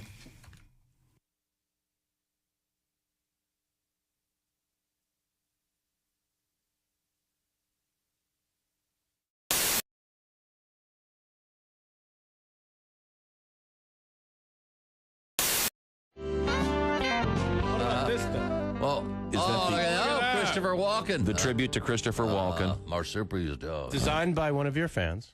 Indeed. Beautiful. Christopher Walken, one of your main men. Oh, yes, please. Every morning is good. When you're him. Celebrated a birthday this past week. Feel younger. Not sure how. Must be booze. Could be. Because it ain't the vegetables. I can tell you that. And you met Christopher Walken long after you developed the impression, Didn't you do the right? whole star ceremony with him on Hollywood Boulevard? Bigger. He had his hands and feet and signature in the imprint of cement in front of the Chinese theater there. Oh, that is big. Yeah, and they asked me to be one of the two speakers at this thing, and I'd never met him. And I was honored, and yet I couldn't help think, how far down the list did they have to go? Before you pick the guy down to the P's who impersonates, right? In fact, deep into the P's. That's way over half the alphabet, I think. Isn't it? Yeah, I believe it is. We got to D. De Niro. Can't make it. So I show up to that thing, and they take me inside the theater where they had him before the ceremony out front, and I see him in the flesh for the first time, and he looks over and sees me, and he goes, "Hi! They told me you were coming. Thanks." And I'm thinking, he's doing the voice. That's the best. That's the best. It's way better than mine. He's nailing it. Yeah. But I did see him coming out of a party not too long ago in Los Angeles. I don't know if I told you guys this. When I was walking out of this house, they're standing at the end of the driveway alone. Was Christopher Walken. I hadn't seen him inside the party, but here he is, looking completely lost. I'm not sure why I was surprised at that. But so I told him to say, "Hey, Chris, everything right?" Stranded. Stranded. I've been searching for over an hour for the bastards who brought me. It's clear to me now. They're gone. Oh, my God. And my first thought is, who would ditch Christopher Walken? Yeah, no kidding. Who brings him to a party and says, he's at the bar, let's go? They ditched him. Yeah. Wow. No, I'm not trying to be critical. I'm just. This is what the Surgeon General is saying. I know. So I think those women who can't are pretty much, by and large, selfish, aren't they? Screw you, chick. Yeah. Don't you wish just once they'd have a day, one day a year, where you could say whatever you wanted in the radio? Just so that one time. I'm over here working, okay? You know what you could do? What? Walk in there and have Dean do it for you. You walk in there, tell Chick what you want to say, and he can fix it for you. A few minutes ago, Chick said something mean to Christy. And I didn't. Was that mean? I was Yes, just it making was. an observation. I was saying that some women are unable to breastfeed for a number of reasons, and you said... The main reason I can think of is because they're selfish. Ugh. Okay, so Christy She wanted... seems very well adjusted Right and now. very Christy intelligent. wanted to respond, and I have great faith in our editor. Me too, because if Christy not, I've wanted lost to my respond. job. We now have the response. Okay, go ahead, play it. Hey, chick, you. You've never had to breastfeed. You don't know what it's like. You're a ignorant, stupid son of a So shut your mouth, you stupid ass. You know, that last beep could have used a little more word. A little less a little less, and not so much hole. A little heavy on the hole on that one. Who else have you met? This voice that you anybody else? I've met everybody I do except for Denzel Washington. He's the one I haven't met. Is anyone upset by your imitation? Yes. Yes. Oh, thanks for bringing it up. Yes, there's Kanye had a lot to say. But really? He's usually so no, I'm like, what? Did you really count that as him being mad? That was just him being Kanye. Yeah, that's dope. Shannon Sharp hates my impression of him. He cannot stand it. I'm guessing because it's accurate. You know, that's what I believe. I thought it was spot on. I thought it was amazing. And you know, the fact that Thanon doesn't like it is just offensive to me. But you know, some people, I hear you. Some people just, skip. Some people just don't like mirrors, Skip. And when you see the mirror, you say to yourself, do I really sound like that? And I'm gonna be right there on the other side saying, yes, you do. Shannon hates it, man. It's everybody else. I haven't. And Ben Carson had a little bit to say, but he ain't popping. So whatever. You know what I mean, he can say whatever. I pretty much it was a character pretty much. He was sleepy. It wasn't even an impression. I did these little cat hands. The hands with the hands like this, and I would turn my face, and so many people would ask me, they'd come to my shows, can we do the Ben Carson pose? I was like, this is actually a thing. Yeah. I didn't think it was a thing, but so there's people sending me pictures posing like this. Even somebody sent me a picture of their cat doing it. Their cat. There was a picture of a baby. He was doing it. I was like, I did not know that this obscure impression had so much premise over you all. I did not know that. Now, what is he, like secretary of something? He may be retiring. He's secretary of housing. We don't gotta, let's get past him. We just want him to have, something really high profile so you can bring it back. Oh, I wish, man. He just needs to go fill out an application and work at Arby's. I want to parody that. Do you have a philosophy on doing impressions of people who are no longer with us? Do I? I mean, you're okay can you with do Taft? William Taft? William Howard Taft. No, but my FDR is pretty dope. You gotta my sit. Franklin Delano Roosevelt, I definitely sit down for that. I don't do Teddy Roosevelt, but I do FDR. He has the back of a chocolate eclair. That's one of his famous quotes. Jay Farrow is our guest. Hi, this is Chick McGee from the Bob and Tom Show. Miss some of the show? Become a Bob and Tom VIP and subscribe to the audio and video podcast. The Bob and Tom Show, on air, on app, and on demand.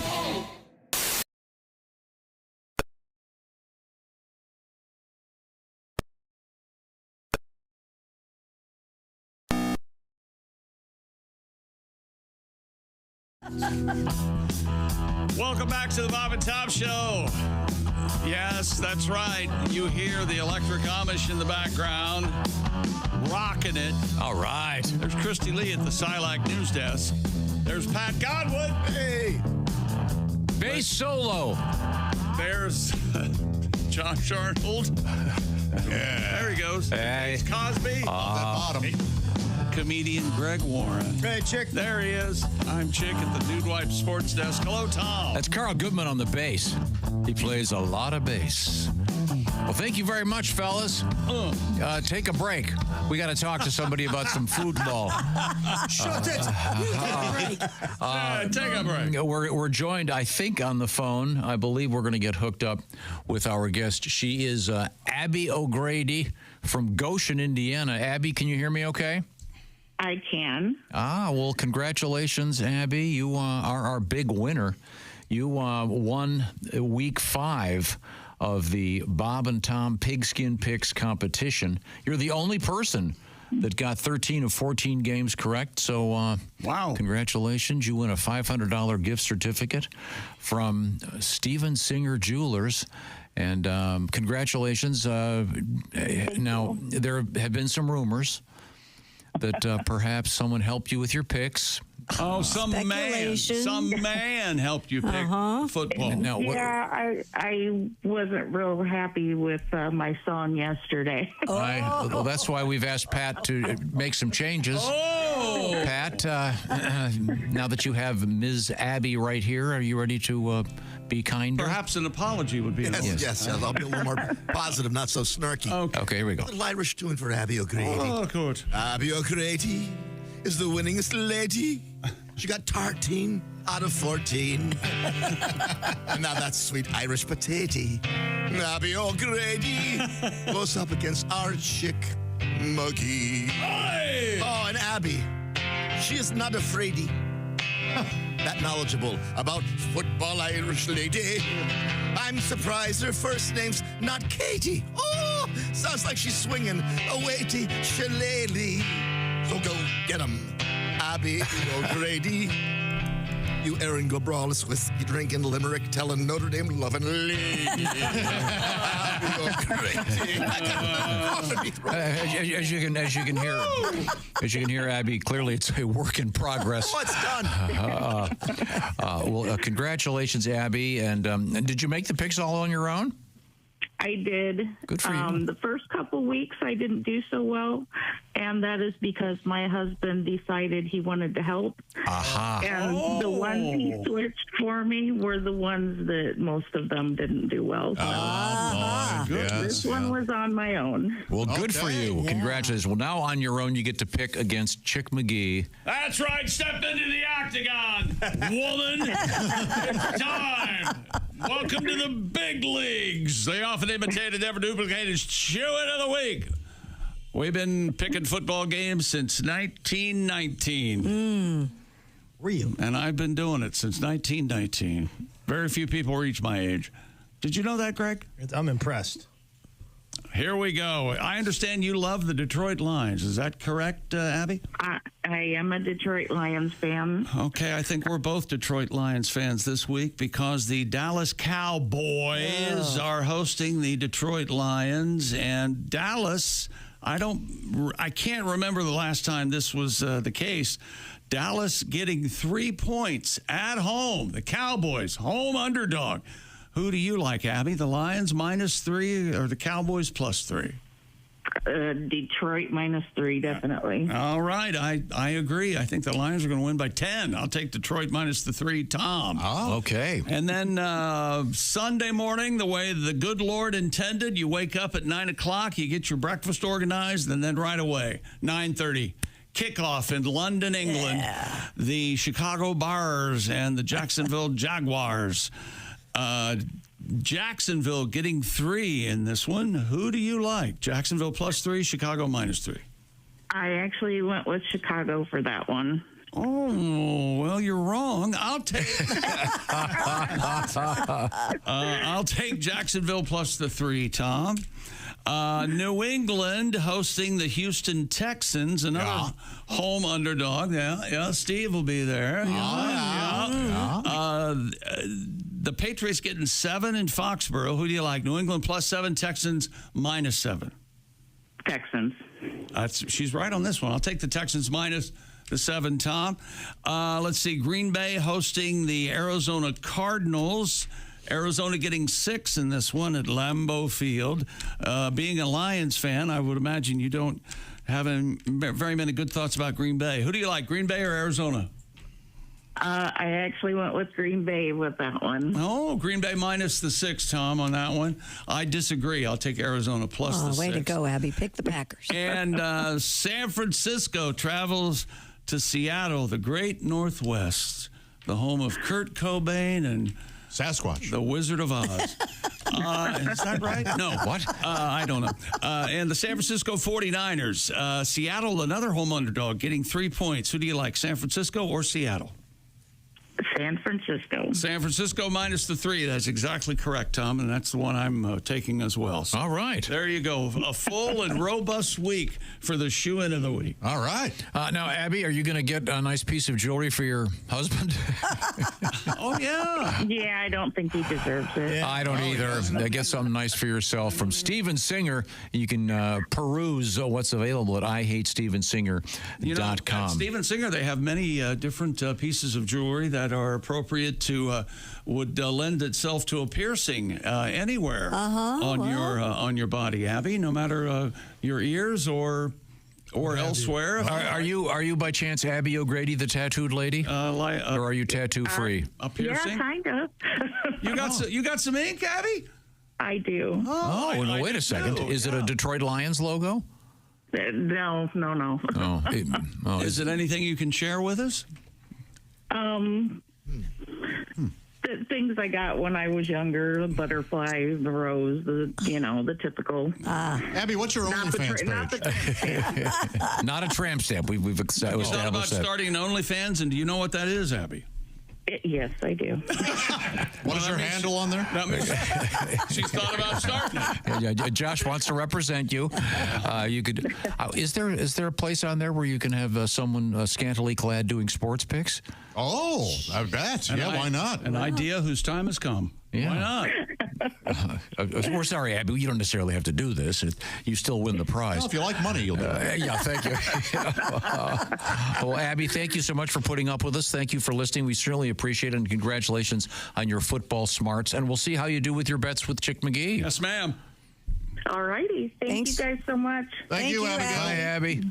What a nice, sweet lady. Yes. She really was. Yeah, and here we are suggesting she pose semi-nude with sports pics. And she's calling her husband dumb. You know, some uptight women out there get offended when you ask what their OnlyFans is. Jeez, what else? I'm sitting I'm next to a plane, lady. What else are we supposed to talk about? Look, lady. We are joined in the studio by comedian Greg Warren, and we have the Electric Amish guys. They're going to be doing another song for us in a few minutes. We have also coming up the Ace Cosby. What are we waiting for? I don't know. Why don't we school Mr. Warren right now? Time like the president. Sexy man with a deep voice. Ace Cosby, here he is with his joke of the day. Since the Amish are in the house, have you guys heard about the Amish flu? No. Well, first you get a little horse, then you get a little buggy. I thought the Amish flu was just meningitis.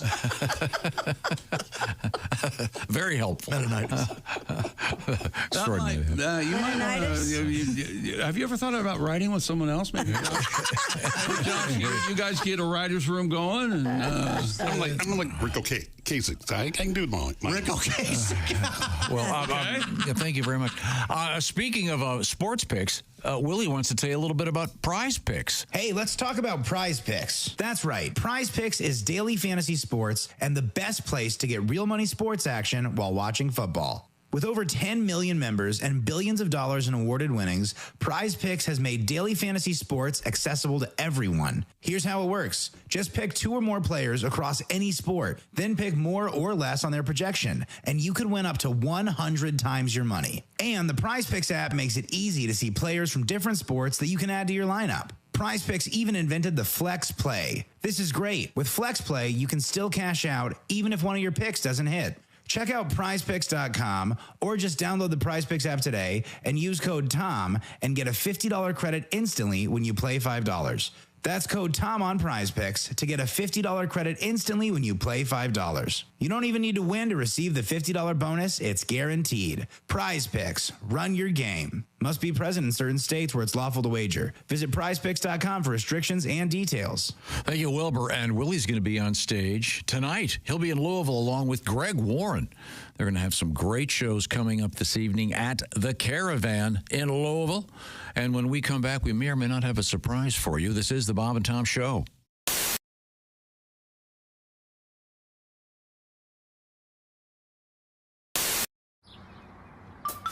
Is that Chick McGee? Why, it sure is. Chick McGee, who knows that an annuity from the folks at Silac Insurance Company means a retirement check in his mailbox every month.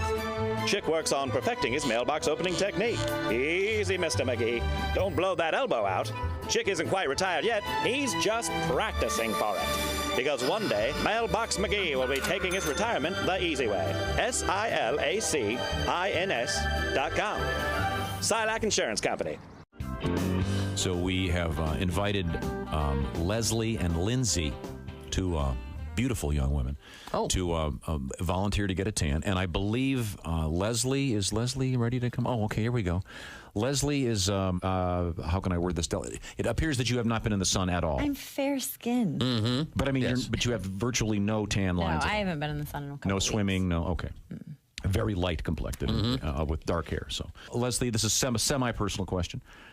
when you go on a regular basis, do you go with the bikini on, or do you go I do not. I wear the paper panties. Paper panties. We were discussing earlier. So everybody likes the no tan line look, huh? It's like a She map. has a tan line, it's just not up top. I'm a tan line fan. But now, Noted. now presumably, then you're going to have a tan line now. You know, even she's caught on to you. Yeah. Even Angie, our guest. Even our guests are like, yeah, Noted. whatever, Move on. Tom, Let's bring in Tim Cavanaugh.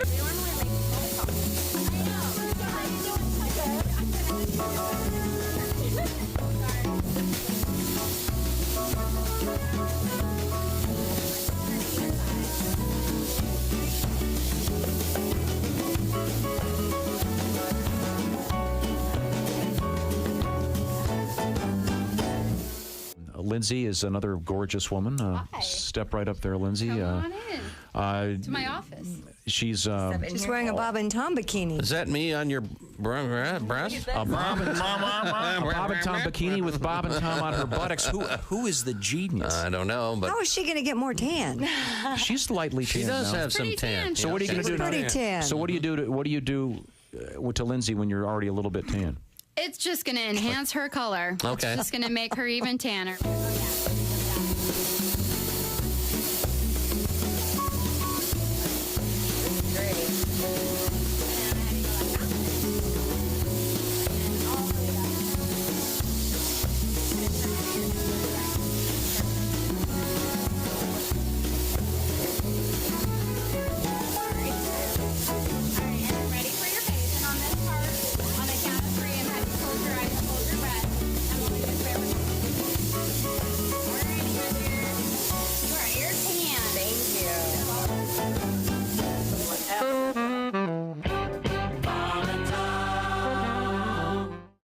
This woman is listening to the Bob and Tom Morning Show on Q95. That's disgusting. Why, nothing could be worse than that.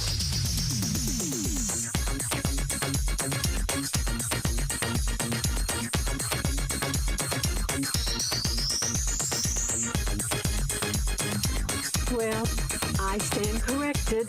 The Bob and Tom Morning Show on Q95. Get up and get it on. Hello, my name is Alexa. If you have a smart speaker and what to hear, Bob and Tom Radio, just say Alexa, play Bob and Tom Radio on TuneIn. Now, you try it. Alexa, play Bob and Tom Radio on TuneIn. That's the first smart thing you've said to me since you took me out of the box. I'm not a stripper person. I don't go to strip clubs. No, I don't. I know they come to you, right? Well, kinda. So how I'm dating a stripper, I don't understand how that happened. And what happened was I met her outside of the situation. She's getting a little older to be that, and she said she was a writer. I met her at a social event. She goes, "I'm a writer," and I'm like, "Well, that's interesting. What do you write about?" She goes, "Well, I write about sex work, being a dominatrix, and stripping." And I'm like, "Why do you write about that?" She goes, "Well, that's what I do." Oh, so somehow or another, I just held on to writer.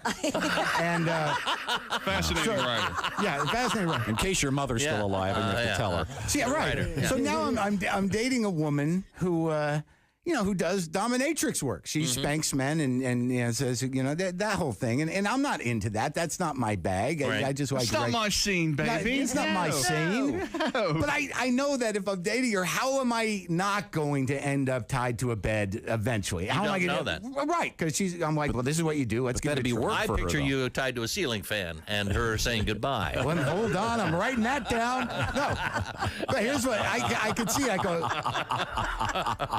tied to ceiling fan.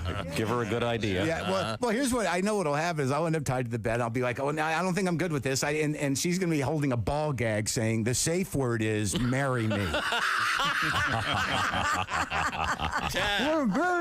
Marry me. Mark Merritt is our guest.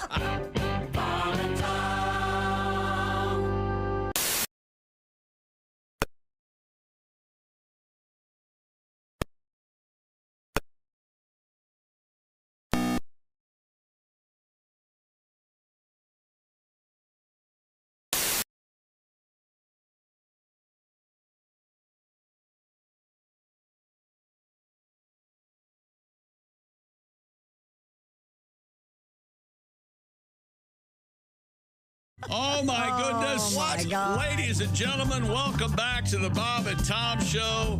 Christy Lee's here, Pat Godwin, Josh Arnold, Ace Cosby. I'm not sure what happened to Tom, but I'm Chick McGee, and I believe we have the fabulous Dick Mango with the Electric Ladies and Amish. gentlemen. Yes, there he is. My name is Dick Mango. I brought my horn section with me, as you can see. Nice. It's a fabulous. He's the queen of the licorice stick. It's Greg Warren. Oh my gosh, that is something. Please. That is Please sit. Yeah. Sit. Yeah.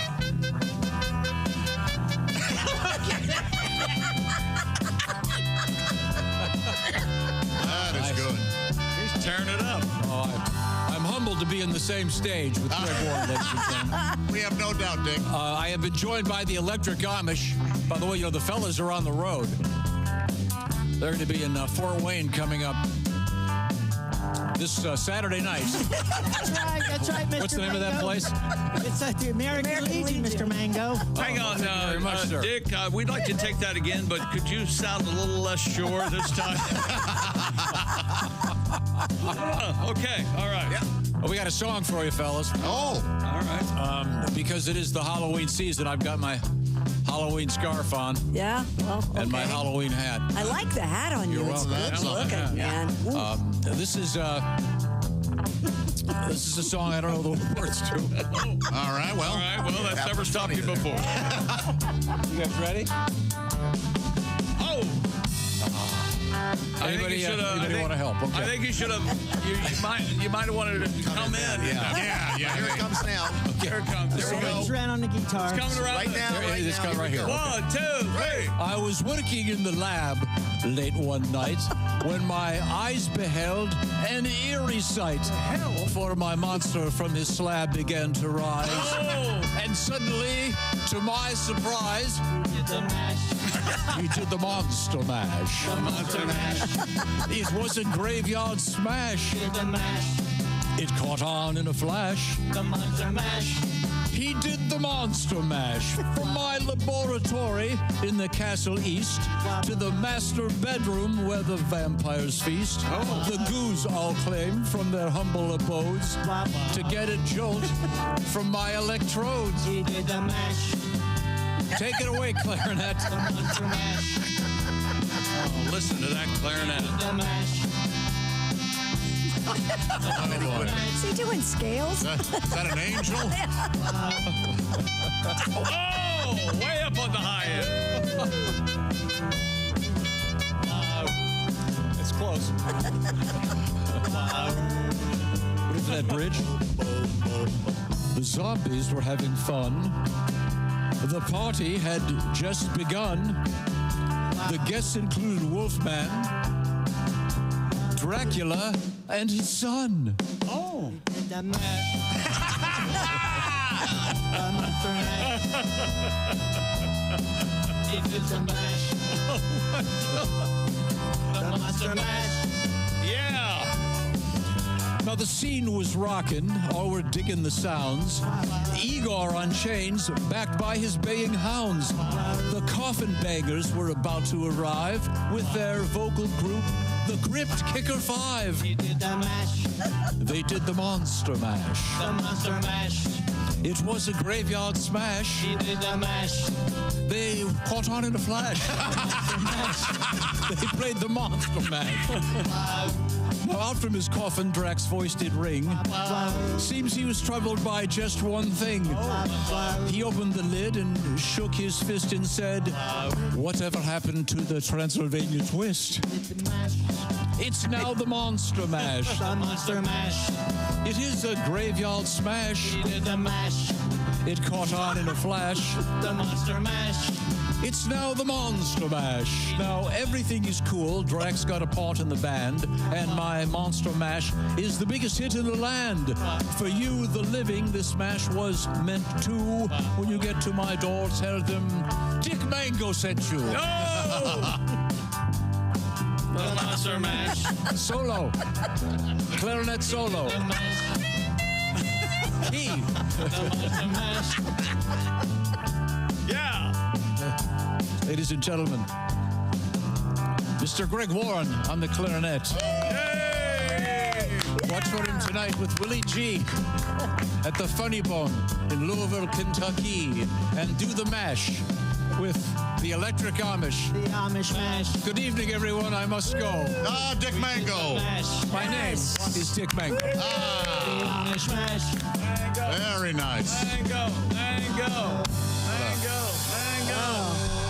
What a cluster.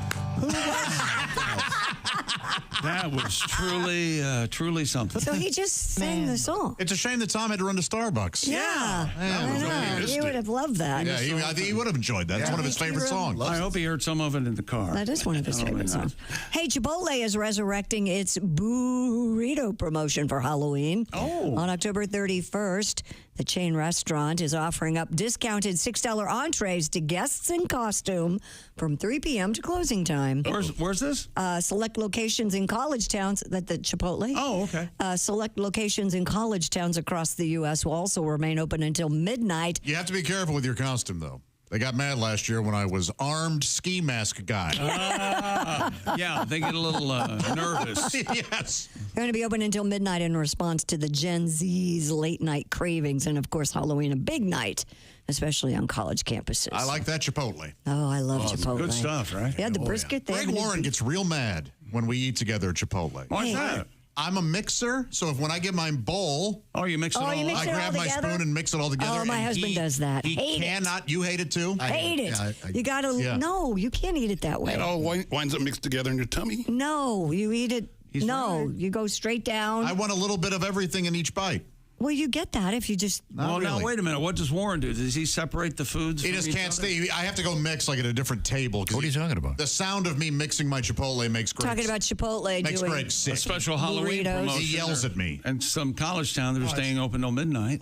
And if you're in costume, you get a special food deal. Oh, is this the burrito? Yes, the burrito. That's And exactly right. If you're in costume, you get, as we just said, $6 entrees. But you don't to mix your Chipotle. Would this count as a costume? That boa? I think so. A feather boa? Your feather boa. I'm surprised you didn't get. Well, never mind. You want me to knot it up and No, I know this give is it a yank? I don't want you to think that I'm making fun of you, but I think I'm serious. You found your look. You should have a boa every single No, day. I really liked that hat you had on. That was a nice Oh, yeah. hat. You mean that Dick Mango? Dick Mango. I was trying to help him with his wardrobe back Yeah, there. you should wear that hat all the time. That hat That's was like nice. a Naughty Holder hat or something. Nice reference. From Slade. Yeah. Oh, that's beautiful. Yeah. It looked lovely. So the it's the burrito. Burrito, yeah. Yeah, I love this stuff that everybody's getting Halloweened up. Yeah, it's fun. So much better than it used to be. I mean, now you've got it's Burger King's totally doing their different. special burger. Yeah, they have the Addams Family menu. Yeah. That's so you great. are real picky about your Chipotle too? I don't like a lot of sauce, and Josh just puts the whatever the white sauce is. Sour cream. Mixes. It's so much dairy. It really isn't that much. It is a lot, and he just mixes it. It looks like he's eating a bowl of sour cream. That isn't. I forgot you hate white sauces, don't you? You can't go wrong with I'm a child. sour cream and the Mexican world. Food's built for sour cream. Yeah, exactly. Sour cream on The everything. amount and just the. It's not that much. It's a lot that he puts on. No, I'm not even in control of how much gets put on. That's true. You are not. Yeah, They do total control. You can tell them. You tell the guy you tell them what you light want. on the The sour precise cream. amount would be like, no, that's not enough. Extra. Yeah. Well, I say that about all of the toppings. Or me. Stop being so damn chintzy with the top.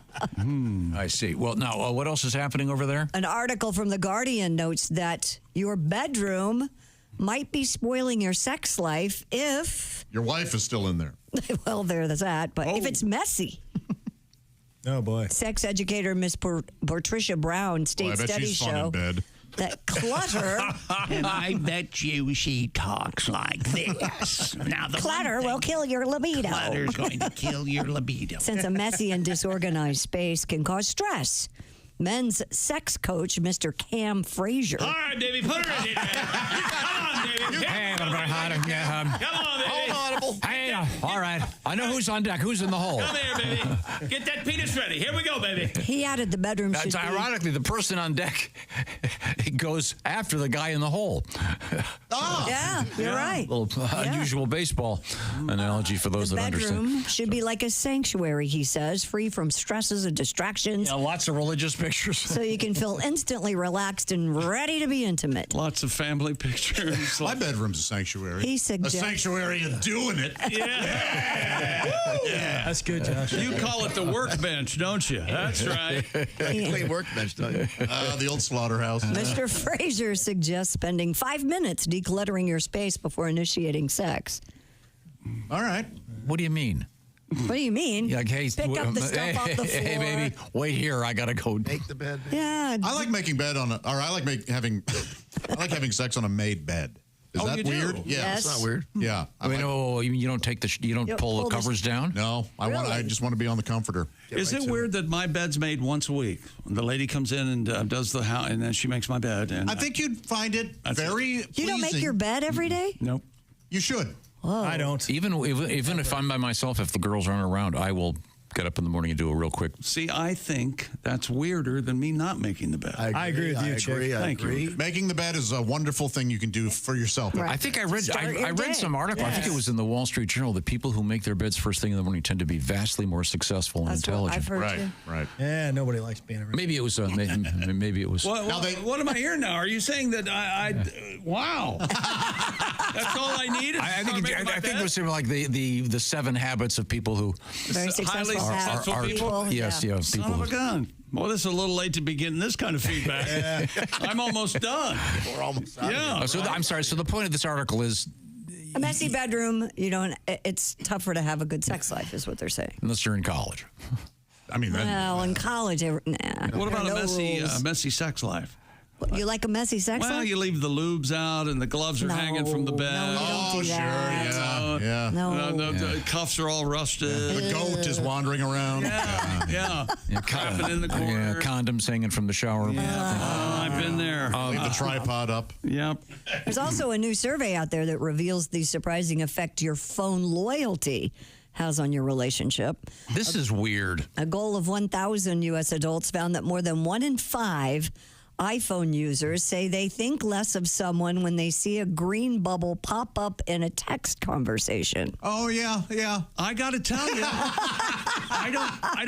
I don't know if Because I that think, means they're not an Apple user, I don't right? know if I think less of them, but by God, I notice it. I know. Yeah, I don't you think do less either, but notice I go, it. that's annoying. That's Yeah, weird. yeah. Especially if it's a group text and everyone else is blue. Yep. Exactly. Yeah. Oh, here comes Mr. Green to ruin it. Yeah, And they don't show up on my Fisher Price phone or whatever it's called. laptop. Get the phone. Nearly 25% of iPhone users said they consider it a deal breaker. Oh, come on. If a potential love interest texts them using a non-Apple then device. They're doing that potential mate a favor. Yeah. Nearly 15% of iPhone users said they have stopped texting an Android user entirely. Oh, that's crazy. That's really ridiculous. And getting back to the group well, if chats, they texted them back in their Android and said, "I love butt stuff," they'd go. Yeah, I doubt they'll. I bet they'll keep texting. Yeah, well, in that case, I'm sorry. Why don't you go to the Apple store with me and I'll buy you an iPhone?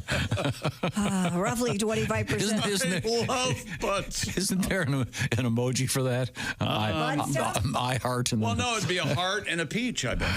Oh, yeah. I bet so. Oh, is that the symbol? I didn't know. Well, peach is for peach butt. is for butt. Not necessarily butt. Oh, so if you do Yeah. heart butt, that means Here, I'll send it to you. Can you do? I'll send you I love butt stuff. Roughly 25% of Android users said they have been left out of group chats because of their smartphone choices, because they're not on an iPhone. You messed up those words. I did. Do you want me to do them again, or do you want me to kick you in the balls? I'll tell you. Wait a minute. No, there is one good thing, Christy. There'd be one good thing about having a mate with a non-iPhone. If you're an iPhone person, What is that? they wouldn't be borrowing your charger all the time. Yeah, there's and that. losing it. And that's interesting.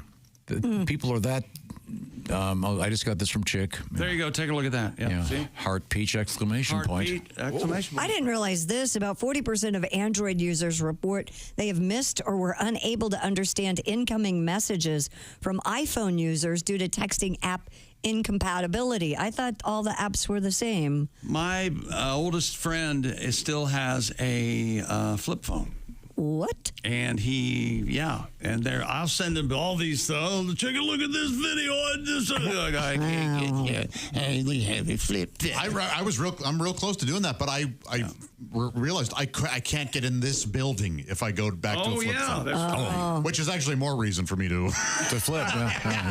Go ahead. Yeah. Let's talk with our guest. He is comedian Greg Warren, and Greg and Willie G tonight. They start a 3-night set in Louisville at the Caravan. And Greg has that new podcast out there. I highly recommend it. You'll find it on Nateland.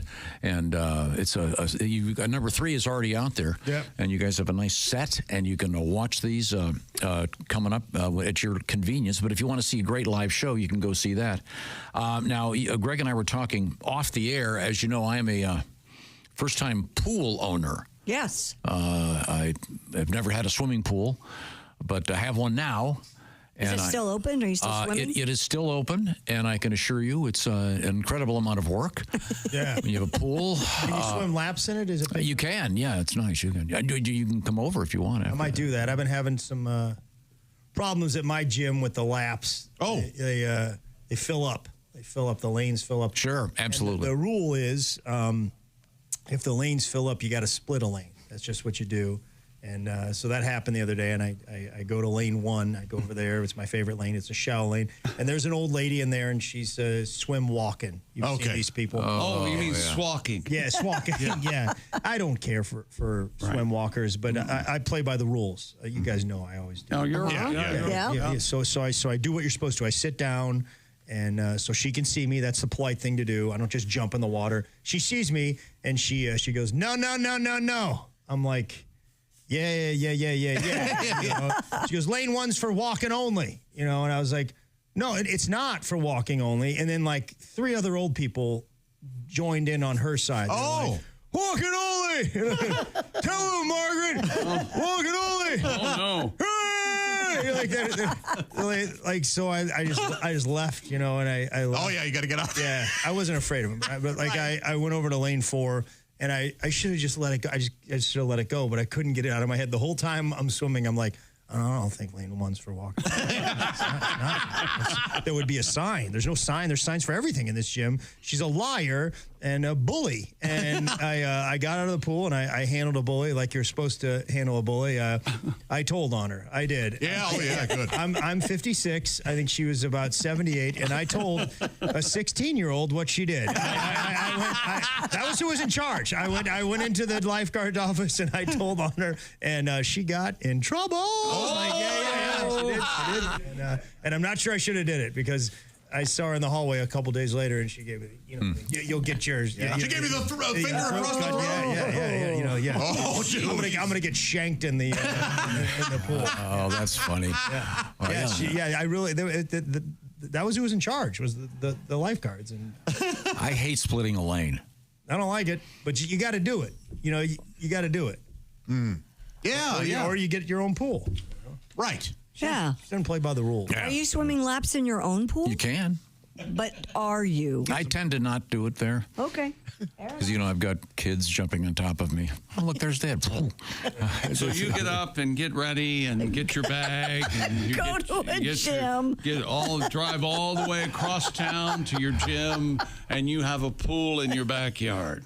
If there's anything that screams Tom more than that scenario, well, especially in the winter, I don't know what it is. You need a dome is what you need. Oh, of course. Yeah. Of course. Oh, yeah, make it an indoor Put the pool. dome up. Now, you had a survey about iPhone use and how people that have iPhones apparently are incompatible. I mean, a lot of them say they wouldn't date someone that has an Android phone. That seems that's really silly. Very silly. Yeah. Again, that's just stupid. Yeah. Yeah. Again, I think if you explain that you were into butt stuff, they'll probably come over. But speaking of surveys, what's wrong with that? Survey says 61% of Americans over the age of 50 are worried about having enough money when they retire because the old days of the gold watch and the pension are pretty much over. And Social Security may not even be there, let alone cut it. So here's what you want to do. You want to get yourself educated in the world of something called an annuity. An annuity, well, who are the experts in annuities? SILAC Insurance, SILAC. These are the folks that know what's going on in that world, and they can help you out, maybe give you some peace of mind for your future. To find out more information, just go to SILACINS.com. That's SILACinsurance.com. Or just go to bobandtom.com, where Chick McGee will guide you through a little link there, a little bit of a video well worth watching. That's right. Find out about a SILAC annuity plan that'll put money in your mailbox every month when you retire. Get all the details and find out if restrictions apply to you or if you're eligible. It's a lot of fun to think about your future and think about a future with some cash in your pocket. SILAC, SILACINS.com. Coming up, we're going to learn a little bit about history. This is the Bob and Tom Show.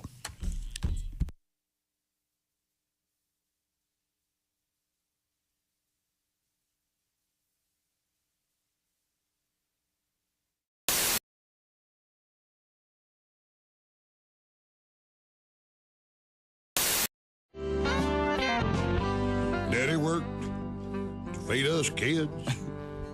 Nobody worked harder than Daddy did in an old chicken house that was dusty and scalding hot. And then the steak came along and busted Daddy on 600 pounds of pot. And Mama cooked in the kitchen. Lord, I can still smell the chicken. She was active in her church and kept our torn breeches stitched. And then the steak came along, and it turns out Mama was a satanic voodoo witch. Crazy people raising babies around Rottweilers with rabies. Sometimes folks you thought were wholesome wind up doing time in Folsom. Was Sister really teaching scripture at the Sunday school? They're swapping naked pictures with a heroin mule. Was she cutting up collards and boiling corn? Or making $1 million in computer porn? Daddy worked, still selling grass. Mama jerked a knot in Sister's ass. We all did the best we could, which wasn't very good. And it kind of fades out there. Doesn't fade out. Hi, this is Christy Lee from the Bob and Tom Show. Thanks for watching this morning's show. To listen, just go to bobandtom.com. Check out the list for a station near you or stream the online radio station on our website and the Bob and Tom app. The Bob and Tom Show, on air, on app, and on demand. Who's that? That's from It's Scott Speed. Here he is with his joke of the day. What did the judge say when the skunk came into the courtroom? Oh! What did the judge say when the skunk came into the courtroom? Odor in the court. That'll be getting told in courts throughout the country. Odor in the court. Oh, man. The steroid era is about to start entering the Hall of Fame. I think so. Might happen. Let me grab that. Okay. Hello, Bob and Tom Show.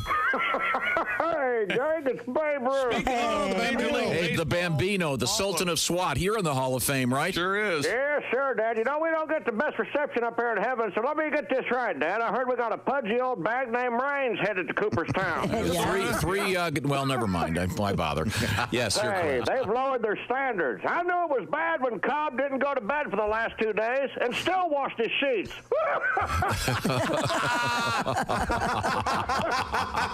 Hi-oh. Dad, back in my day, if you didn't hit at least 600 home runs and bang twice as many dames, you didn't stand a chance.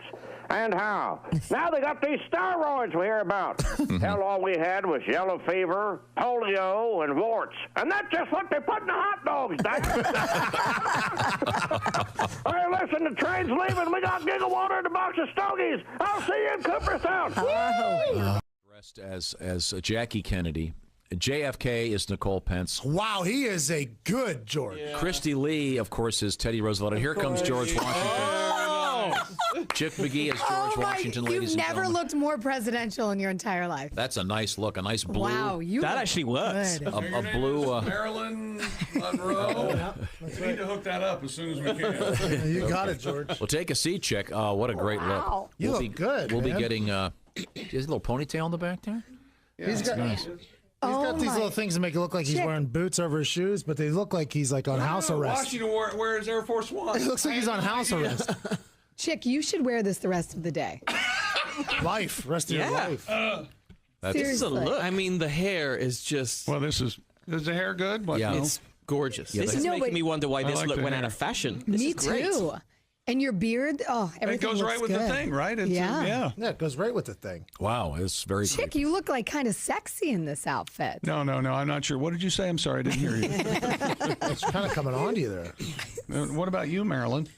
I'd definitely give handy to old George. Oh, my gosh. Now, who is this Hey, fetching Marilyn, young... I heard that. Who's this fetching young creature? I'm here? Jackie.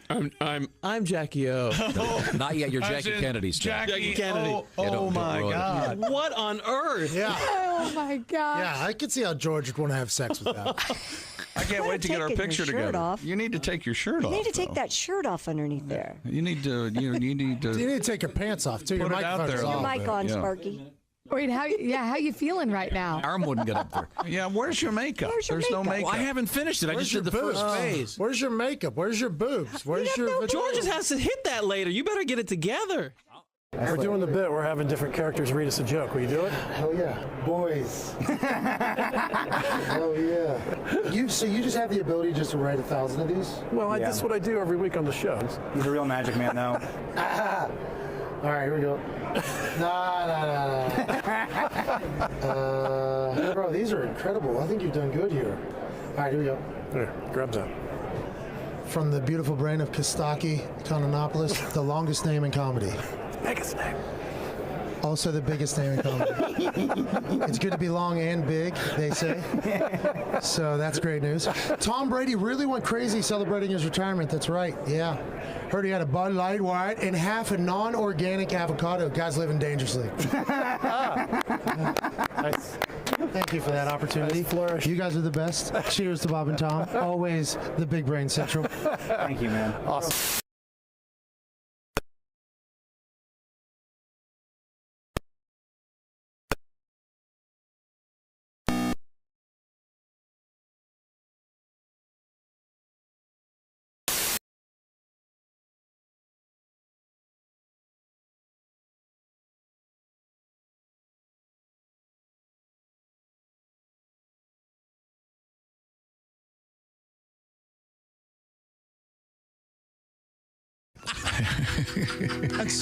That's quite a bit of money. 30,000.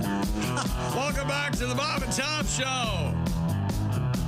It's a very special day here. Not only is comedian Greg Warren here, but as you can hear, the Electric Amish are here all morning. All right. Thank you, Chick McGee at the Dude Wipes Sports Desk. Don't forget, we got to give some Dude Wipes to the Amish boys before they leave. Is that against their religion to use? No, not at all. Oh, no. As long as they're not electric. Okay, thank you very much. It's the Amish boys. They're going to be Saturday evening in Fort Wayne, Indiana at the American Legion Post 241. And then on November 2nd, also a Saturday evening, it'll be Delphi, Indiana, where they'll be doing the famous, was it the Gershwin opera, Porky and Porky and Bess? Porky and Hess. Hess. They have one of those big trucks drive up. No, it's about gambling. Porky and bets. A pig and a... I'll bet you a pig that you don't. A poke. Now, fellas, do you have time to do one more tune before we exit? We got time for about 7 more songs. Okay, good. Well, why don't you just play the first one, then fade it out fairly quickly? Play it by ear from there, I guess. All right. Okay, ready? This is a song about a barn. Hey! Are you ready, Carl? Barry. Yeah. Griever. Okay. All right, fellas. Let's go.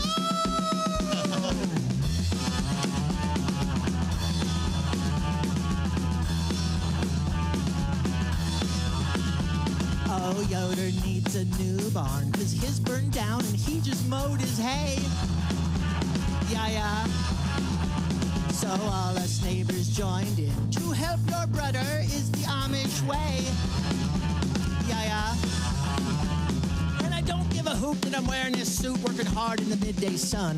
But there's a guy named Zach claims he's got a bad back, but I think he's next in line to be shunned. Oh, yeah, he's just lazy. We're all working like crazy. The lemonade was flowing. When the barn started growing. Boys from above told everyone to shove, and we knew we had our barn raising. Wall stayed up and didn't fall. We knew it was a barn raising. Barn raising. Barn raising. Barn raising. Barn raising.